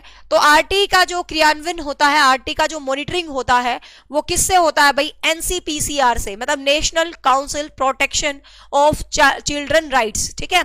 तो ये इसकी कार्यविधि को देखता है, कार्यविधि को चेक करता है अच्छे तरीके से। एनसीईआरटी तो भाई तुम ऐसे दुखी मत हुआ करो एनसीईआरटी देख के कि एनसीईआरटी होगा। एनसीईआरटी तो आरटी के तहत या एनसीएफ के है तहत जो बुक्स है उन पर काम करती है एनसीईआरटी बॉडी। नेक्स्ट है what is the maximum pupil teacher ratio prescribe under the RT act. RT act के तहत जो मैक्सिमम अधिकतम छात्र रेशो है वो कितना है, तो आपको पता ही है 30:1, ठीक है, मतलब 30 स्टूडेंट्स पर क्या होना चाहिए भाई, एक अध्यापक होना चाहिए। टीजीटी की बात करें, पीआरटी की बात करें तो 25 पर एक अध्यापक होना चाहिए। डिसेबल्ड बच्चों की बात करें तो मतलब 10 और 15, ठीक है, डिसेबल्ड बच्चों पे कंफ्यूज मत होना, मतलब पीआरटी लेवल पे 10 पे एक टीचर होना चाहिए, टीजीटी लेवल पर 15 पे एक टीचर होना चाहिए, तो एक सही टीचर रेशो क्या रहता है। लेकिन हमारे स्कूलों में तुम देख लो 48, 48, 58, 58, 52, 52 बच्चे भरे पड़े हैं, जबकि आरटी एक्ट कहता है 30 से ऊपर बच्चे होने नहीं चाहिए। Under RT can be the child expelled before, ये क्वेश्चन बहुत बढ़िया, ध्यान से देखिएगा, आंसर कीजिएगा। आरटी एक्ट के तहत बच्चे को प्राथमिक शिक्षा पूरी करने से पहले निष्कासित किया जा सकता है। जो पीआरटी वाली एजुकेशन है, पहली से 5वीं वाली एजुकेशन है, क्या उससे पहले बच्चे को निष्कासित किया जा सकता है, स्कूल से एक्सपेल्ड किया जा सकता है? हाँ किया जा सकता है, नहीं किया जा सकता है, स्पेशल केसेस में किया जा सकता है, या नन ऑफ अबोव, फटाफट बताइए। अब देखने में तो लग रहा है यार स्पेशल केसेस में बच्चे को एक्सपेल्ड कर दो, लेकिन आरटी कहती है नहीं। आपको ध्यान होगा भारत सरकार कहती है पहली से 5वीं तक हर बच्चे का अधिकार है। अब तो पहली से 8वीं तक हो गया, लेकिन पहली से 5वीं तक तो आप किसी भी तरीके से उस बच्चे को एक्सपेल्ड नहीं कर सकते। स्पेशल केसेस में भी आप उसे समझाएंगे, उन प्रॉब्लम को दूर करेंगे और उसको स्कूल से भगा नहीं सकते हैं, ठीक है, ध्यान रखना। तो आप उसको स्कूल से एक्सपेल्ड नहीं कर सकते, चाहे मां निकम्मे से निकम्मा बच्चा आपकी क्लास में है, बट आप उसको बहुत ही प्रेम से समझाने वाले हो, ठीक है। हाँ क्लियर, तो आंसर यहां पर क्या रहेगा भाई, आंसर रहेगा B, no. How many working days are prescribe under RT in the primary schools.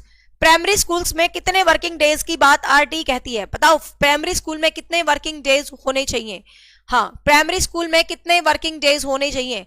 एक टीजीटी स्कूल होता है, एक प्राइमरी स्कूल होता है, ठीक है, तो ध्यान रखना प्राइमरी स्कूल में 200 वर्किंग डेज होने चाहिए, और जो टीजीटी है 6 to 8 वाला स्कूल है। आरटी के तहत जो क्लास है वो 1 to 8 है ओनली, आपको ध्यान रखना है, पहली से 8वीं तक की क्लास है। तो एज ग्रुप की भी बात करें तो 14 साल तक का एज ग्रुप रहेगा, ठीक है। तो पीआरटी स्कूल में जो है 200 घंटे एटलीस्ट आप पढ़ाओगे, और जो टीजीटी स्कूल है उसमें 220 घंटे आप पढ़ाओगे।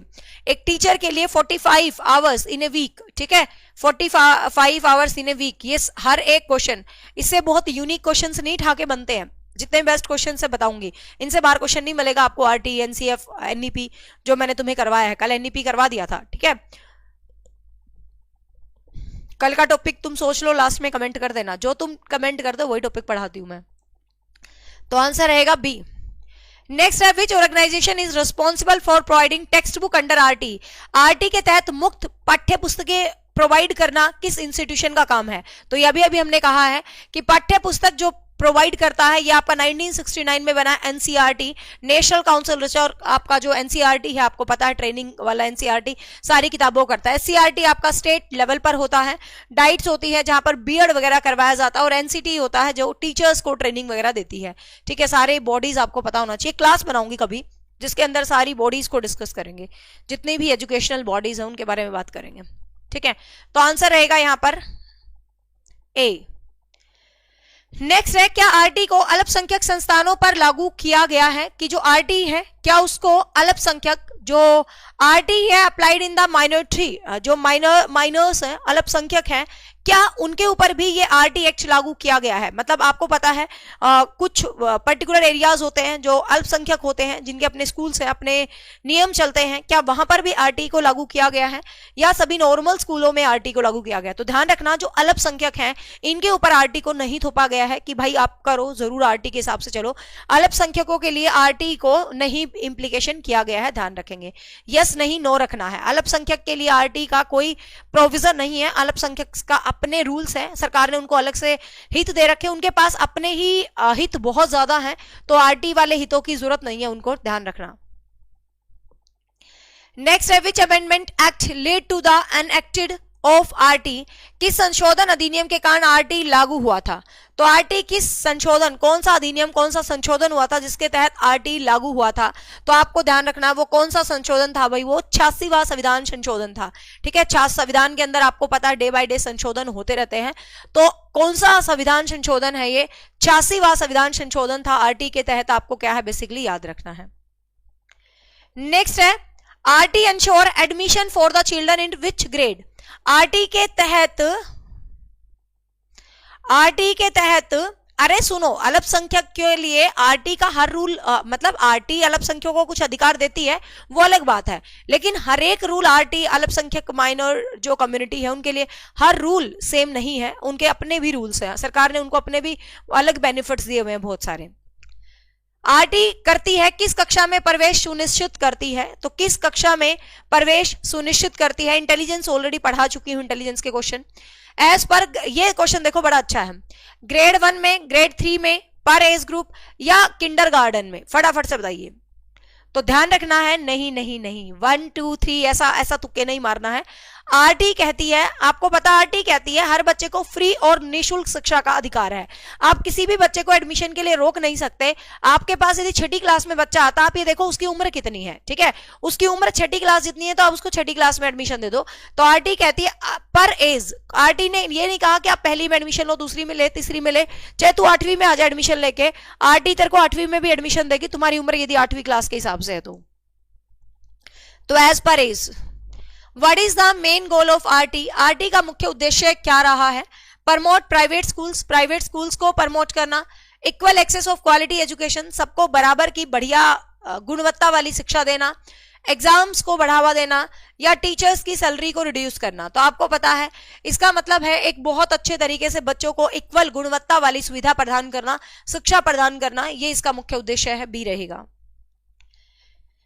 नेक्स्ट है, Who funds the implementation of RT? RT का क्रियान्वयन कौन सा वित्त पोषित करता है, मतलब कौन सी सरकार है जो RT को फंडिंग करती है, मतलब सेंट्रल गवर्नमेंट करती है, मतलब RT एक्ट के तहत स्कूलों में जो जो कुछ हो रहा है तो उसके लिए पैसा आपको सेंट्रल गवर्नमेंट देती है या स्कूल गवर्नमेंट देती है या स्टेट गवर्नमेंट देती है। तो आपको ध्यान रखना है RT में जैसे कि मान लो इंडिया ने इसको इम्प्लीकेशन किया, भारत सरकार ने, तो यू नो वेल, गवर्नमेंट का तो पता होगा ना, सीधी सीधी भाषा में है, गवर्नमेंट का पता होगा ना। गवर्नमेंट आपके एक तो सेंटर लेवल पर काम करती है, एक अपने जो देश के स्टेट है उनके लेवल पर काम करती है। सेंटर लेवल पर आपको पता है जैसे अपने मोदी जी काम करते हैं, और स्टेट लेवल पर जैसे हरियाणा की बात करें तो नायब सिंह सैनी, तो स्टेट और सेंटर। तो अब आपको पता यदि हरियाणा के स्कूलों में कुछ होना है तो सेंटर सारा पैसा क्यों ही देगी, स्टेट गवर्नमेंट भी तो देगी कुछ पैसा। तो ध्यान रखना, सेंटर और स्टेट गवर्नमेंट दोनों का ही बराबर का हक रहता है।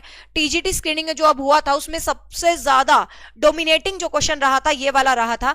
हर एक शिफ्ट के अंदर क्वेश्चन आया था, हर एक शिफ्ट के अंदर सेंटर स्टेट गवर्नमेंट का रेशियो क्या है, उत्तर पूर्वी में क्या रेशियो है, पहले क्या रेशियो था, मतलब इस तरीके से, ठीक है।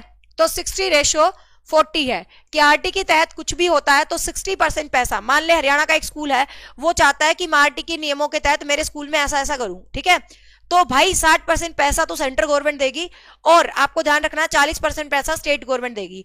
सबसे पहले इसको 60-40 किया गया था, फिर इसको 55-45 कर दिया गया, फिर दोबारा 60-40 कर दिया, ठीक है, बीच में 55 और 45 भी किया गया था। मैंने सारे रेशियो बहुत अच्छे से पढ़ाए थे तुम्हें, और ये सबसे ज्यादा क्वेश्चन आया था टीजीटी का जो स्क्रीनिंग एग्जाम हुआ था, हर एक शिफ्ट में क्वेश्चन था ये, ठीक है।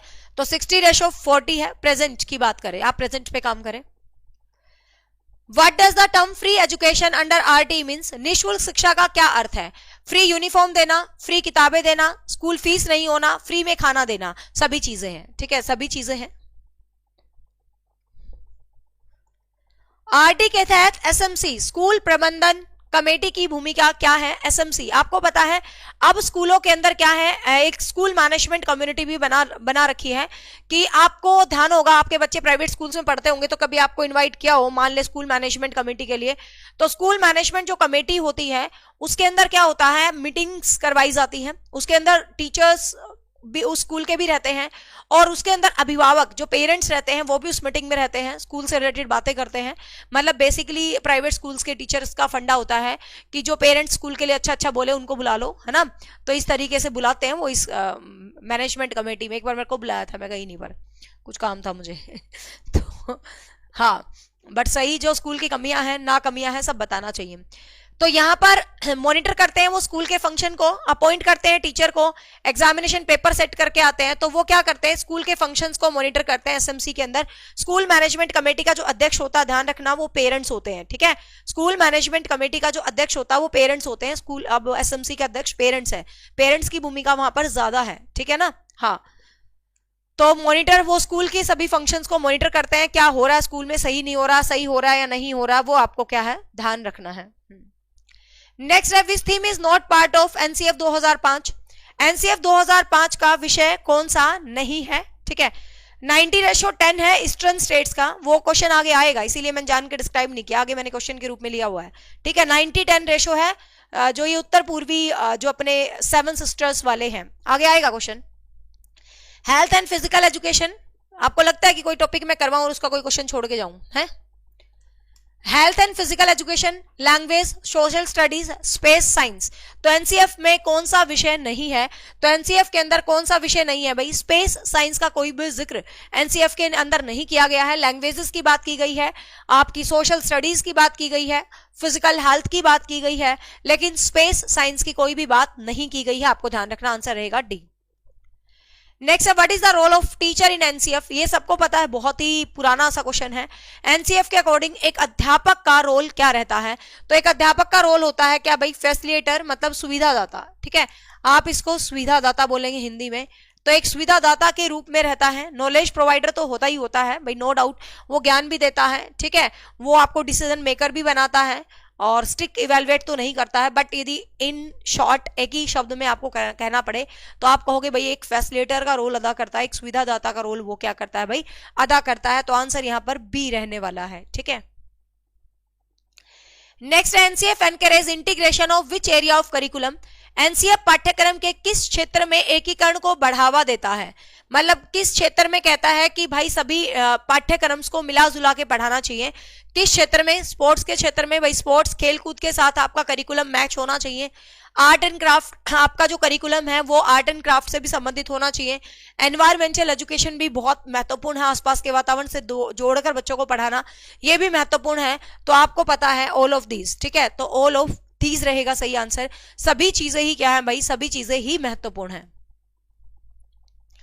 नेक्स्ट है what is the funding ratio between the centre and state of the implementation RT act. RT act के तहत सेंटर और स्टेट का वित्तीय जो रेशो क्या है, अभी अभी हमने डिस्कस कर लिया है। तो ये क्या है भाई? 60:40। आपको बहुत जगह 55 एंड 45 भी मिलेगा। सबसे पहले 60:40 था, फिर गवर्नमेंट ने कहा कि नहीं भाई 55:45 कर लो, फिर दोबारा से ये हो गया है, ठीक है। तो प्रेजेंट में यही है 60:40 वाला रेशो।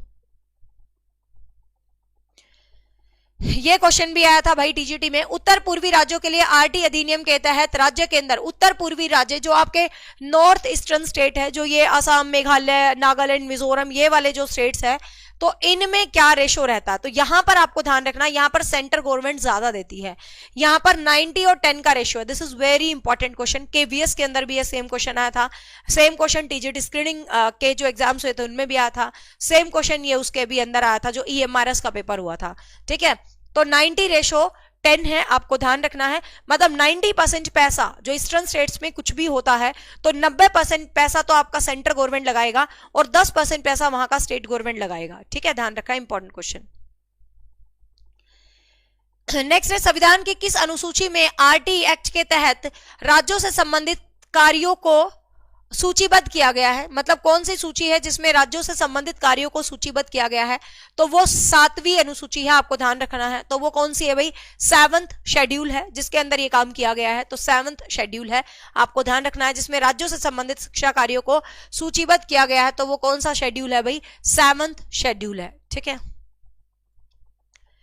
नेक्स्ट है किस समिति ने आरटी के लिए केंद्र राज्य वित्त पोषण अनुपात की सिफारिश की है?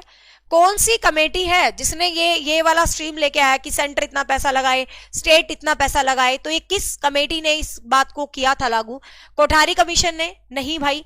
अनिल बॉर्डिया कमोशी ने? कस्तूरी रंजन की अध्यक्षता में। तो आप सबको पता है आपकी एनईपी जो है वो कस्तूरी रंजन की अध्यक्षता में आया है। और नीति आयोग तो आपको पता है ट्रांसफॉर्मिंग ऑफ इंडिया, ये योजना आयोग का दूसरा नाम है। तो ना इसका कोई लेना देना, ना इसका कोई लेना देना। कोठारी आयोग का एनसीएफ से कोई क्या ही लेना देना है। तो आपको ध्यान रखना, अनिल बोर्डिया कमेटी है जिसने ये बात बोली थी कि पैसे का हिसाब सेंटर और स्टेट के बीच होना चाहिए। तो ये बात इस कमेटी ने बोली थी। आपको पता कुछ भी होता है, बहुत सारी कमेटीज बनाई जाती हैं, है ना। बहुत सारी कमेटी अपनी अपनी रिपोर्ट प्रस्तुत करती हैं, ये है वो है, इस तरीके से।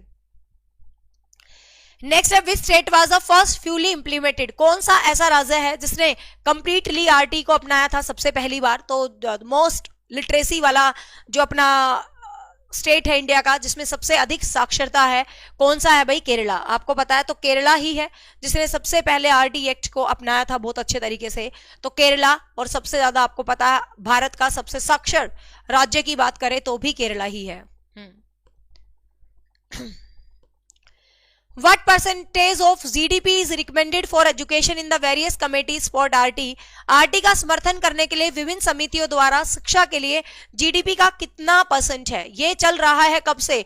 1986 की पॉलिसी से, 1986 की पॉलिसी से चल रहा है कि हरियाणा मतलब देश में अपना जितना भी जीडीपी होगा, जितना भी आपका मतलब हमारा जितना भी ग्रोस डोमेस्टिक प्रोडक्शन मतलब जितना भी पैसा देश में है ना, उसका 6% शिक्षा पर खर्च किया जाना चाहिए। ये बात आज से नहीं, पता नहीं कितने सालों से बोली जा रही है, लेकिन आज तक शिक्षा पर 2.4 से ऊपर रुपया नहीं खर्चा जाता। This is the harsh reality of India. ठीक है, मतलब हर एक कमेटी आके कहती है शिक्षा पर कम से कम 6%। भाई देश का तभी तो विकास होगा, शिक्षा पर 6% खर्चो। टीचर ये पॉइंट नहीं कर रहे, सैलरी नहीं है, 6% कहां से? पूरे देश की जीडीपी थोड़ी थोड़ी ना होती है। 6% शिक्षा पर खर्च होना चाहिए, लेकिन सच्चाई है शिक्षा पर 2.4% खर्च होता है। इससे ऊपर शिक्षा पर पैसा नहीं खर्च होता। तुम देख लो अपने देश में कितना पैसा है शिक्षा पर, उसका सिर्फ 2.4% खर्च होता है। ठीक है ना, उस जीडीपी का। जबकि पॉलिसीज कहती है कि 6% खर्च होना चाहिए। 6% खर्च करो, टीचर लगा लो सारे दुनिया भर के अच्छे। मैं तो कहती हूँ सारे बढ़िया बढ़िया टीचर लगाओ, बढ़िया बढ़िया स्कूलों की वैल्यू बनाओ, गवर्नमेंट स्कूलों का नक्शा बदल दो, तभी तो बच्चे गवर्नमेंट स्कूलों में पढ़ेंगे। अब पता नहीं यार गवर्नमेंट स्कूल्स में क्यों नहीं पढ़ रहे, मतलब पहली से 5वीं तक के तो बच्चे ना के बराबर ही पढ़ रहे हैं सरकारी स्कूलों में, है ना, कोई पढ़ा के राजी नहीं। एक हमारा टाइम था, मतलब अब तो सरकारी स्कूल में भेजना शर्म मानते हैं, हमारे टाइम में तो कोई शर्म ही नहीं मानता था। वो हम तो सरकारी में पढ़े हुए, कोई मतलब ऐसा फीलिंग ही नहीं था कि यार तू सरकारी में पढ़ रही है, तू प्राइवेट में पढ़ रहा है, ऐसा कोई फील ही नहीं आता था। मतलब सेम लगता, अच्छा लगता था। ठीक है, अब नहीं अच्छा लगता, पढ़ाता ही नहीं कोई भी, है ना। तो देख लो 2.4 हो रहा है, बस इससे ऊपर खर्च नहीं हो रहा, जबकि सारी पॉलिसी 6% की सिफारिश कर रही है। और ये 6% आज से नहीं, 1986 की पॉलिसी से चलता आ रहा है। शिक्षा का तो बहुत देश में शिक्षा पे ध्यान देने की जरूरत है। हमारे देश में शिक्षा व्यवस्था बिल्कुल सही नहीं है, मतलब सीरियसली बहुत कमियां हैं, बहुत कमियां हैं हमारे देश में शिक्षा व्यवस्था में, बहुत सुधार की जरूरत है। पता नहीं कब होगा। ये एनईपी इतनी सुंदर दिख रही है किताबों में, इसकी बातें बच्चों में पता नहीं क्या क्या होगा। अब लेट्स सी क्या क्या होगा है ना। हाँ देखिएगा,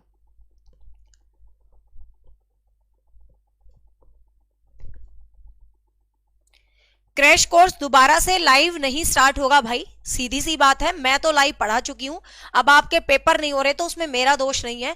मैं बैचेस को लाइव नहीं पढ़ाऊंगी, एस्टेट बैच को दोबारा। वहां पर 100% सिलेबस कंप्लीट है, मैंने तो 100% लाइव पढ़ाया है, पूरा 100 का 100%। पूरी CTP, Hindi pedagogy, English pedagogy, Hindi grammar, English grammar, maths, reasoning, Haryana GK, एक एक सब्जेक्ट वहां पर लाइव पढ़ा गया है। लगातार 2-2.5 महीने क्लास रही थी, 3 महीने। अब लाइव नहीं होगा बिल्कुल भी। यदि कोई 1% भी बच्चा सोचे कि क्लास लाइव होंगी तो बिल्कुल भी लाइव नहीं होगा। लेकिन वहां पर जो है ना, तुम पढ़ोगे ना तो तुम्हें ऐसी वाइब्स आएंगी जैसे मैं लाइव ही पढ़ा रही हूँ। तुम्हें 1% भी फील नहीं आएगा तुम रिकॉर्डेड सेशन देख रहे हो। लेकिन कॉमन सेंस है वो खत्म हो चुका है। अब पेपर नहीं हो रहा तुम्हारा एस्टेट, तो उसमें मैं कुछ नहीं कर सकती। ठीक है, वो मैंने इतना पढ़ा रखा है। तुम जब उस बैच को पढ़ोगे ना तो तुम्हें ऐसे अंदर से लगेगा ही नहीं कि मैडम लाइव नहीं है बस। लेकिन ये है कि पहले एक फिक्स टाइम टेबल था, अब तुम अपने हिसाब से पढ़ते रहो। साथ में मैंने यूट्यूब पर इतनी प्रैक्टिस करवा दी है, दुनिया की कोई ताकत तुम्हारा एस्टेट पास होने से नहीं रोक सकती। यदि तुमने बैच में लिखा हुआ है कि कंटेंट पढ़ लिया तो टेंशन लेने की जरूरत नहीं है। ठीक है ना, तो लाइव का इंतजार मत करो। लाइव आऊंगी जब तुम्हारे पेपर की डेट आ जाएगी, तुम ऐसे ही डांट डूट मारने, मोटिवेशन करने। टेलीग्राम पे आ जाओ, टेलीग्राम पे दोबारा टारगेट देने। मैंने तो लाइव भी पढ़ा दिया, टारगेट देकर रिवीजन करवा के भी खत्म करवा दिया। पेपर ही ना हो तो मैं क्या करूं। हाँ ये है कि दोबारा से टारगेट शुरू कर देंगे। जो बच्चे नए जुड़े हैं, दोबारा से पढ़ना चाह रहे हैं, तो ऐसा है दोबारा से टारगेट शुरू कर दूंगी कि इस वीक इतना सिलेबस कर लो, इस वीक इतना कर लो, इस वीक इतना कर लो। उसमें भी तुम्हें मोटिवेशन मिला रहेगा, तुम पढ़ते रहोगे। ठीक है, ऐसा कर देंगे 1 तारीख से। पूरे 1 महीने का टारगेट तुम्हें बना के दे देंगे। 8-9 फरवरी है ना, चलो 1 महीने की टारगेटेड वीडियो ही बना दूंगी मैं सबके लिए इकट्ठी। विच of the following is not one of the guiding principle of NCF. NCF का कौन सा प्रिंसिपल नहीं है, तो बताओ फटाफट से कमेंट करके। हाँ, एनसीएफ का कौन सा प्रिंसिपल नहीं है। एनसीएफ के 5 प्रिंसिपल है, फटाफट बताओ कौन कौन से। एनसीएफ क्या कहता है? Connecting knowledge to the life outside the world. बाहर के जीवन से जोड़ के बच्चों को पढ़ाओ, बिल्कुल पढ़ाओ, किताबी ज्ञान मत बनो, किताबी कीड़ा मत बनो। जो भी एग्जाम्पल आपको लग रहे हैं कि बाहर की दुनिया से रिलेटेड आ रहे हैं, तो उन एग्जाम्पल्स के लिए उन एग्जाम्पल को पूरा अच्छे तरीके से पढ़ाओ। Learning through the rote memorization, रट्टाफिकेशन की बात तो करता ही नहीं आरटी, आपको पता रट्टा फाइट तो करने की बात करता ही नहीं है, ठीक है ना। Ensuring learning child centred education होनी चाहिए, बिल्कुल करता है। Making examination more flexible, examination को फ्लेक्सिबल बनाओ, बिल्कुल बनाओ। साथ साथ जो बच्चों को डेमोक्रेटिक वैल्यूज हैं, ठीक है, डेमोक्रेटिक वैल्यूज हैं, जो प्रजातंत्र मूल्य हैं, वो बच्चों को खिलाओ। साथ में बच्चों को जो उनके सेल्फ डेवलपमेंट के ज्ञान भी दो। तो इस तरीके से 5 बातों को आरटी एनसीएफ कहता है। रोट लर्निंग की बात ये नहीं कहता है, तो आंसर बी रहेगा। नेक्स्ट है, याद करने की विधियों को सीखने को दूर कैसे सुनिश्चित किया जा सकता है। How does NCF ensure learning is shifted away from the rote methods, learning को रट्टाफिकेशन मेथड से कैसे दूर किया जा सकता है। बाय एनकरेजिंग प्रैक्टिकल लर्निंग, काफी सारी प्रैक्टिकल करवाओ, प्रोजेक्ट करवाओ बच्चों को। इंक्रीजिंग द सिलेबस को बढ़ा दो। By reducing teacher involvement, teachers की इन्वॉल्वमेंट हटा दो। टीचर्स की इन्वॉल्वमेंट हटा दो ना, तो ऐसे बालक है पढ़ के राजी नहीं है, कतई नहीं पढ़े, ठीक है। टीचर का डंडा सिर पे हमेशा बरसना चाहिए। मैं तो कहती हूँ दुनिया कितनी भी बदल जाए, कितना भी कंप्यूटराइज जमाना आ जाए, भाई कुछ भी आ जाए, लेकिन मेरी नजरों में टीचर का डंडा सिर पे रहना बहुत जरूरी है। जब अध्यापक का डंडा सिर पर नाचता है तो बच्चे अपने आप पढ़ लेते हैं, आज भी, है ना।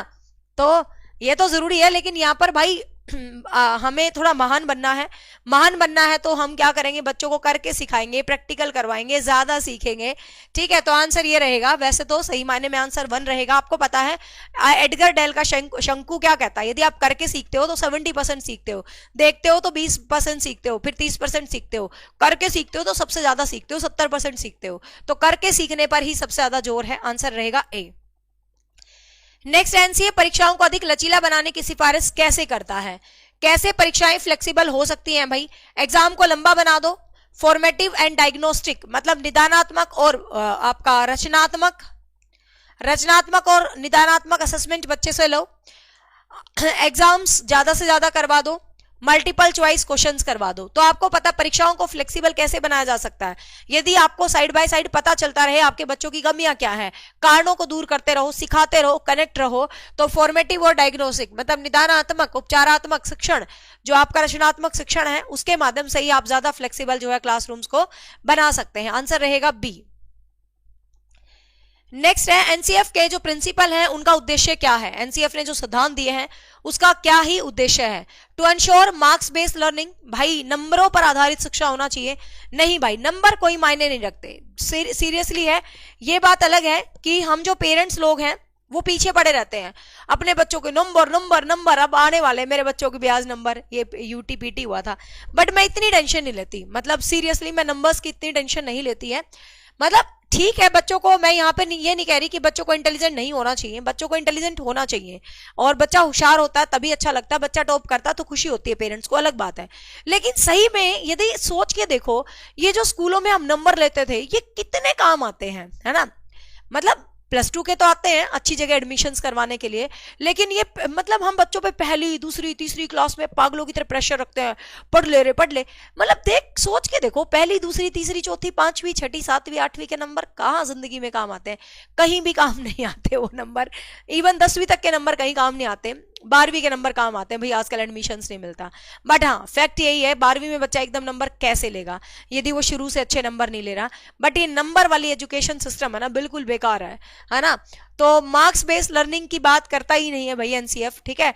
ज्यादा नंबरों के चक्कर में मैं पढ़ा नहीं करती, ये बात अलग है कि डांट डूट लगा दें आप अपने बालकों को, लेकिन रियलिटी है नंबर कहीं काम नहीं आते 10वीं तक के।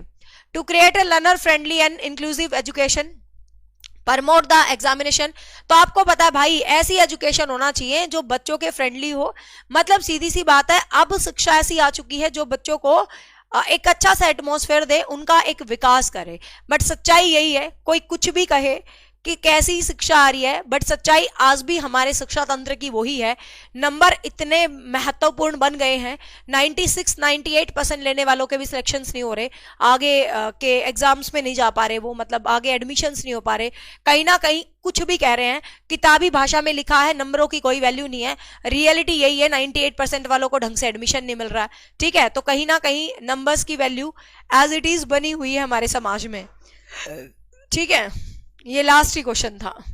क्लियर? हाँ, क्लियर भाई? तो ये थे अपने आरटी एनसीएफ। इसमें कुछ बहुत यूनिक क्वेश्चंस ही नहीं है। चलो आज का क्वेश्चंस मैं तुम्हें देके जाती हूँ। आरटी एक्ट के तहत कमेंट करना है आपको। आरटी एक्ट के तहत, ये क्वेश्चन टीजीटी स्क्रीनिंग में आया था, आरटी एक्ट के तहत कौन सा एक्ट है जिसके अंदर अभिभावकों के कर्तव्यों के बारे में बात की गई है? भाई टीचर्स के तो कर्तव्य हैं, साथ साथ पेरेंट्स के भी कर्तव्य हैं, ठीक है? तो इस तरीके से जो अभिभावकों के कर्तव्य के बारे में बात की गई है वो आरटी एक्ट के कौन से एक्ट के अंदर की गई है, कौन सी धारा के अंदर की गई है, ठीक है? ये आज का क्वेश्चन है। आपने क्या करना है, इसी तरीके के कुछ और धाराएं कि किस धारा में क्या खास बात की गई है, किसी आरटी एक्ट की स्पेशल धारा किस धारा में क्या खास बात की गई है, तो write down in comment section. जो सबसे अच्छे तरीके से प्रेजेंट करेगा किस धारा में ये बात की गई है, इस धारा में ये बात की गई है, उसके कमेंट को पिन किया जाएगा और पिन कमेंट को बाकी बच्चे भी पढ़ ले, ठीक है भाई? हाँ, so bye, take care, have a nice day. आज बच्चे कम आए हैं, कल भी मैं इसी टाइम क्लास लूंगी 10 बजे। मैंने आपको बताया था, दीपा मैडम आ भी गई, टाइम की कुछ ज्यादा ही पंचुअल है ये, ठीक है? अब मैडम अपनी क्लास रिकॉर्ड कर रहे हैं। टीजीटी एसएसटी का न्यू बैच ऐप पर स्टार्ट हो चुका है। उस बैच का हमारा target mainly upcoming KVS and REET plus भी है, ठीक है? तो लाइव प्लस रिकॉर्डेड ही रहेगा वो, क्योंकि आपको पता जैसे मैम के घर स्मार्ट बोर्ड नहीं है, तो अब मैम आए हैं तो एक क्लास तो लाइव पढ़ा दी, साथ में 3 क्लास ही रिकॉर्ड करके भी चले जाते हैं, क्योंकि हम हमेशा सिलेबस पे काम करते हैं, कंटेंट पे काम करते हैं। सीधी सी बात है, कंटेंट 100 आउट ऑफ 100 तुम्हें मिलेगा। चलो भाई, bye bye, take care, have a nice day. कल भी मैं 10 बजे ही मिलूंगी, सेम इसी टाइम पे। 1 तारीख से अपना टाइम चेंज हो जाएगा, 12 बजे वाला, ठीक है? चलो बाय बाय, टेक केयर। कल का टॉपिक तुम कमेंट कर देना। हेलो,